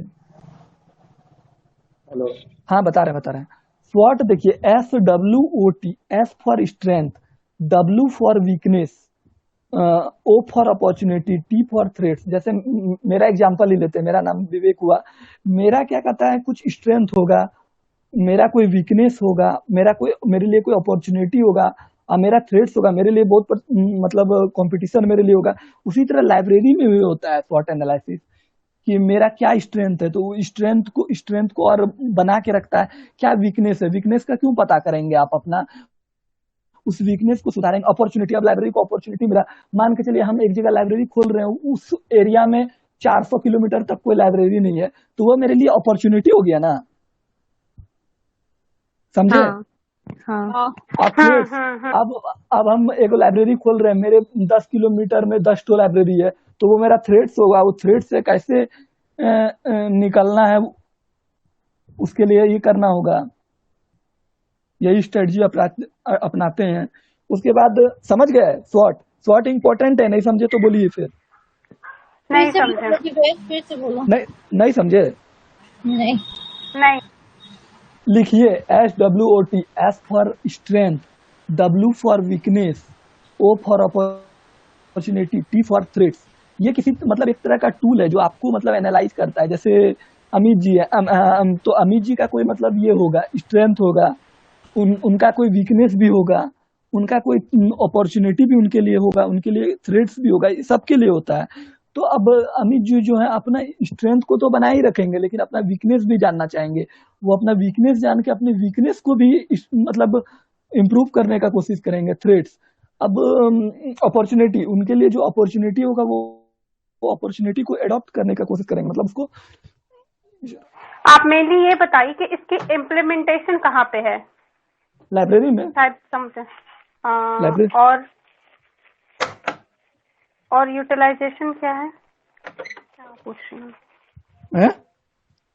और यूटिलाइजेशन क्या है? देखिए स्वॉट एक तरह का टेक्निक है। जब लाइब्रेरी को हम लोग ये करते हैं ना, हम अपने लाइब्रेरी को इवेल्युएट करना चाहेंगे तो उसके लिए एक टेक्निक है कि मेरा लाइब्रेरी का स्ट्रेंथ क्या है, मेरा लाइब्रेरी का वीकनेस क्या है, और मेरी लाइब्रेरी के लिए क्या अपॉर्चुनिटी है और क्या थ्रेट्स है, कितने सारे मेरे कॉम्पिटिटर हैं। ये इसलिए एनालाइज करते हैं ना हम खुद को बेटर बनाने के लिए। तो लाइब्रेरी में लाइब्रेरी को बेटर बनाने के लिए हम इसका प्रयोग करेंगे। अच्छा, हाँ, अभी समझ आया। टोटल क्वालिटी मैनेजमेंट, ये तो आप लोग सबको पढ़ाए हैं। सुनो ना। हाँ जी बोलिए। हेलो, जो बताए थे वो बताए थे स्ट्रेंथ, वीकनेस, ये सब। तो जैसे ये लाइब्रेरी के थ्रू हमको बताना होगा कि अगर ये हम किसी का तो एग्जाम्पल ले लें। जैसे मान लो वीकनेस है, तो हमारे लाइब्रेरी में क्या मतलब कुछ कमी है जिससे बस हमको ठीक करें, जिससे लोग मतलब जो हमारे कंपटीटर है वो बोले कि हाँ ये लाइब्रेरी बहुत अच्छा है, यहाँ अच्छा पढ़ाई होता है, यहाँ बुक बहुत अच्छा मिलता है, सर लोग भी अच्छे हैं, स्टाफ लोग अच्छे बिहेव करते हैं। ये हो सकता है। जी जी, ओके, थैंक यू। अब स्वॉट हो गया। टोटल क्वालिटी मैनेजमेंट तो आप लोग सब पढ़ाए थे, सबको याद है टोटल क्वालिटी मैनेजमेंट क्या है? कस्टमर सेटिस्फेक्शन, ठीक ना। A quality product, user oriented library service. Total quality management unit 2 पढ़ाए थे ना?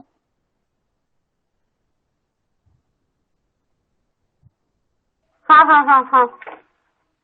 तो पार्टिसिपेटिव मैनेजमेंट है। पार्टिसिपेटिव मतलब पार्टिसिपेशन होना चाहिए, सबका पार्टिसिपेशन होना चाहिए लाइब्रेरी में, सबका पार्टिसिपेशन। मैंने क्लास ज्वाइन नहीं कर पाया था, नेट स्लो चल रहा था। कौन सा? यही टोटल क्वालिटी मैनेजमेंट। क्या है? क्वालिटी को मैनेजमेंट करने के लिए जब हम करते हैं उसको टोटल क्वालिटी, मेरा गुड क्वालिटी का प्रोडक्ट हो, यूजर ओरिएंटेड हो। लाइब्रेरी के लिए क्या है प्रोडक्ट? क्या है लाइब्रेरी का प्रोडक्ट? क्या है बताइए आप लोग? बुक है, जितना भी मटेरियल है, किसी ने लिटरेचर कहा था वो है, जितना भी चीज है लाइब्रेरी में हम लोगों के लिए वो सब लाइब्रेरी का प्रोडक्ट है, मतलब जो मतलब यूजर के लिए है। अब हम लोग आते हैं किसमें? अच्छा एक पॉइंट खत्म हो गया। टोटल पार्टिसिपेटिव मैनेजमेंट तो सब समझ गए। हाँ, मैनेजमेंट टेक्निक्स को अब हम बता रहे हैं, ठीक ना। Management techniques applied in library में ब्रॉडली ग्रुप्ड, उसको 5 कैटेगरी में बांटा गया। Techniques related with library system, techniques related with library operation, technique related with library service, techniques related with library personal and related with library finance. ये सब point हम अभी जो बता रहे हो किसका बता रहे हो? पेज नंबर कितना है? 59।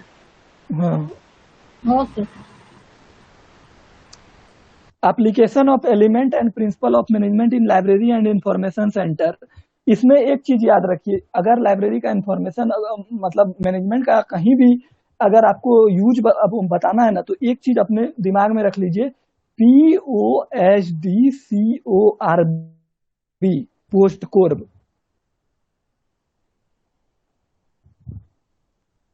समझ रहे हैं? POSDCORB लिख लीजिए, नहीं होता तो इसका मतलब क्या होता है विवेक? अरे आगे जा रहे हैं काफी पॉइंट का शॉर्ट फॉर्म है। अच्छा विवेक, इसका हेलो, हाँ, इसका अगर क्वेश्चन दे तो किस तरह दे सकता है? अगर दे तो What are the application of element and principle of management in libraries and information center? ये पूरा देगा एक्सप्लेन करने के लिए, पूरा क्वेश्चन ही देगा। ये क्वेश्चन कुछ है नहीं है, POSD CORB। अभी हम इतना अच्छा से बताएंगे ना, आपको पूरी तरह क्लियर होगा।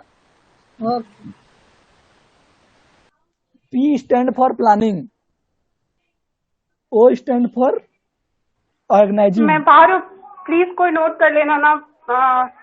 If someone send me please. Book में दिया है, बुक में।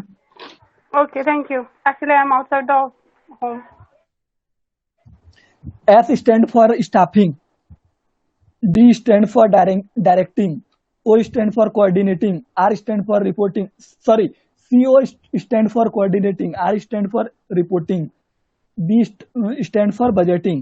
तो यही है POSD CORB। अब हम इसको अच्छा से प्लानिंग को डिफाइन करते हैं, ऑर्गेनाइजिंग को डिफाइन करते हैं। नहीं समझ में आए तो फिर से पूछिएगा।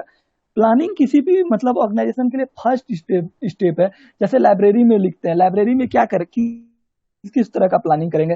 पहला फिनांस प्लानिंग करेंगे, दूसरा स्पेस प्लानिंग करेंगे, लाइब्रेरी बिल्डिंग प्लानिंग करेंगे, मैन पावर प्लानिंग करेंगे, लाइब्रेरी स्टाफ प्लानिंग करेंगे, फिर लाइब्रेरी रिसोर्स प्लानिंग करेंगे, लाइब्रेरी कलेक्शन प्लानिंग करेंगे, फिर उसको यूजर्स के लिए असेसमेंट करेंगे।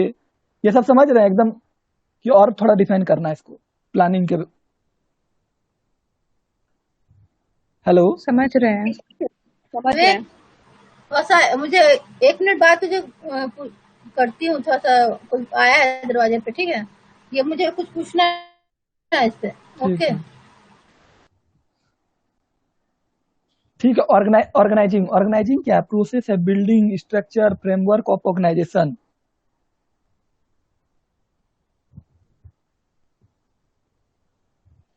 ऑर्गेनाइजिंग समझ रहे हैं? जैसे मतलब ऑर्गेनाइज करना, कोई भी चीज को ऑर्गेनाइज वे में। तो लाइब्रेरी में क्या ऑर्गेनाइज वे में? By the term of library क्या करेंगे? We mean system, department, unit of library, control, coordinate करेंगे, रिजल्ट करेंगे, एडमिनिस्ट्रेटिव करेंगे।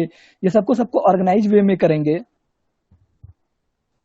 एग्जाम्पल के लिए बता रहे हैं। हेलो, क्या आवाज नहीं आ रही है? नहीं आ रही है? आवाज नहीं आ रही है? आवाज आ रही, ठीक है। अरे तो बोल दीजिए आवाज आ रही है, नहीं तो अभी बोल दिए नहीं आ रही। जिनको नहीं आएगा बोल दीजिए। नहीं, ये ऑर्गेनाइजिंग में, ये ऑर्गेनाइजिंग से नहीं आ रही थी। ऑर्गेनाइजिंग से नहीं आ रही थी? देखिए, ऑर्गेनाइजिंग एक प्रोसेस है, मतलब ऑर्गेनाइजिंग आप बता रहे थे ना, तो वहां से आवाज कटने लगी थी। नेटवर्क तो फुल है। अच्छा, अभी आ रही है? अभी तो हाँ, अब ठीक है। आवाज आ रही है, उनकी पर्सनल नेटवर्क एरर होगा। हेलो विवेक। हेलो विवेक। हाँ, तो बोल रहे थे कि ये जो इतना सब बता, मुझे इसमें से एक ये बता दो बस। हेलो, हाँ बोलिए। हाँ, कोऑर्डिनेटरी थोड़ा सा हमको बता दो इसमें से। मतलब नहीं समझे को? कोऑर्डिनेटिंग, अरे हम एक पॉइंट डिस्क्राइब करेंगे। करेंगे, ठीक है। फिर तो प्लानिंग तो बताए, ऑर्गेनाइजिंग बता रहे हैं। ये बहुत इम्पोर्टेंट एग्जाम है। प्लानिंग नहीं सुने, फिर से बता दो प्लीज। मैंने बोला कोई दरवाजे पे आया था। हेलो, हाँ बोल रहे हैं। बोले प्लानिंग फिर से एक्सप्लेन कर दो ना। हाँ बोल रहे हैं। प्लानिंग देखिए, किसी भी ऑर्गेनाइजेशन के क्रूशियल थिंग है, मतलब फंडामेंटल चीज। जैसे हम घर बनाते हैं, घर से पहले नींव है ना, नींव से पहले भी हम लोग को सोचना पड़ता है, प्लान करना पड़ता है कि कैसे। तो लाइब्रेरी के वे में क्या प्लानिंग होगा? Inter library planning type, financial planning करेंगे, स्पेस प्लानिंग करेंगे, लाइब्रेरी बिल्डिंग करेंगे, मैन पावर प्लानिंग करेंगे, लाइब्रेरी स्टाफ प्लानिंग करेंगे, रिसोर्स प्लानिंग करेंगे, लाइब्रेरी कलेक्शन प्लानिंग करेंगे। उसके बाद असेसमेंट यूजर के लिए प्लानिंग करेंगे। फिर फिनांस और मैन पावर प्लानिंग जो है उसका डायरेक्ट इम्प्लीमेंटेशन करेंगे। Information sources and services. हाँ, सॉरी फॉर डिस्टर्ब। ये मैन पावर क्या होगा? आदमी लोगों को बढ़ाना? हाँ, स्टाफ लाइब्रेरी का। ओके।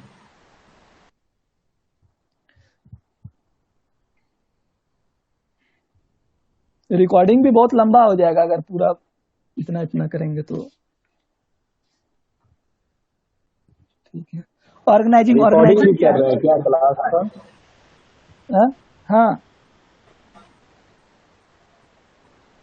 कितना हो गया अभी? 15 मिनट में कंप्लीट कर दो, कम से कम ये हो जाएगा। हाँ हाँ कंप्लीट हो जाएगा। अच्छा विवेक जी, पहला क्लास का रिकॉर्डिंग भी किए थे क्या आप? एक मिनट, एक बात बोल रहे हैं कि अभी ना कोई को मतलब कि कुछ मत कीजिए, पूछिए, क्योंकि अब इसके बाद ना रिकॉर्डिंग स्टॉप करेंगे, फिर थोड़ा देर सब पूछ लीजिएगा जिसको जो पूछना है। मतलब इसका मतलब क्लास इसके रिलेटेड कुछ है तो पूछ लीजिए, प्लानिंग नहीं समझ में आ रहा है, लेकिन कुछ अलग इन्फॉर्मेशन है तो इसके बाद पूछ लीजिएगा, ठीक? ओके। ऑर्गेनाइजिंग एक प्रोसेस है, ठीक ना? बिल्डिंग स्ट्रक्चर फ्रेमवर्क बनाते हैं, एक तरह का कोई ढांचा जब बनाते हैं ना ऑर्गेनाइजिंग वे में, सब चीज ऑर्गेनाइज वे में। लाइब्रेरी में क्या ऑर्गेनाइज वे में होना चाहिए? डिपार्टमेंट ऑर्गेनाइज वे में होना चाहिए, कंट्रोल्ड होना चाहिए, कोऑर्डिनेट होना चाहिए, रिजल्ट मतलब एडमिनिस्ट्रेटिव, सब चीज मतलब एक ऑर्गेनाइज वे में होना चाहिए। जैसे कि एक स्मॉल लाइब्रेरी है और एक लार्ज लाइब्रेरी है, फंक्शंस स्ट्रक्चर बेस है, this is the function of organising way में। जब सब चीज को हम रख देते हैं ना तो उसको ऑर्गेनाइज करते हैं। ऑर्गेनाइजिंग वे में कैसे क्या हुआ, मतलब समझ रहे हैं? सब चीज मतलब कि एक ऑर्गेनाइज वे में होना चाहिए, मतलब व्यवस्थित तरीके से होना चाहिए, हिंदी में अगर इसको कहेंगे तो। नेक्स्ट है स्टाफिंग। स्टाफिंग में क्या है? स्टाफिंग के लिए अगर लाइब्रेरी में जब हम लाइब्रेरी स्टार्ट करते हैं तो हमको पहले स्टाफ का जरूरत है ना, तो स्टाफ के लिए क्या करेंगे? हायरिंग करेंगे। हायरिंग करने के बाद सबसे पहले हायरिंग करेंगे तो हायरिंग में क्या क्या प्रोसेस आएगा?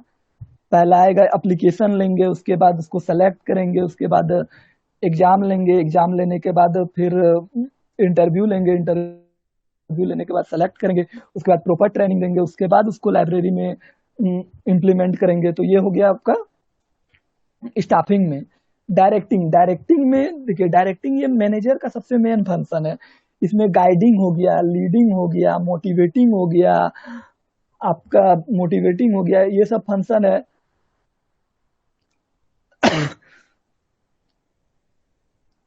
लाइब्रेरी के गोल के लिए हम लोग ये करते हैं, मतलब जो मेरा गोल है वो देखेंगे कि सही से हो रहा है, फिर कोऑर्डिनेट करेंगे। देखिए एक एम्प्लॉय दूसरे एम्प्लॉय के बीच में कोऑर्डिनेशन होना चाहिए, upper level, lower level, middle level, सबके बीच में कोऑर्डिनेशन नहीं रहेगा ना तो क्या काम हो रहा है ये नहीं मालूम चल जाएगा। अभी के समय में कोऑर्डिनेशन के लिए MIS बना दिया गया है।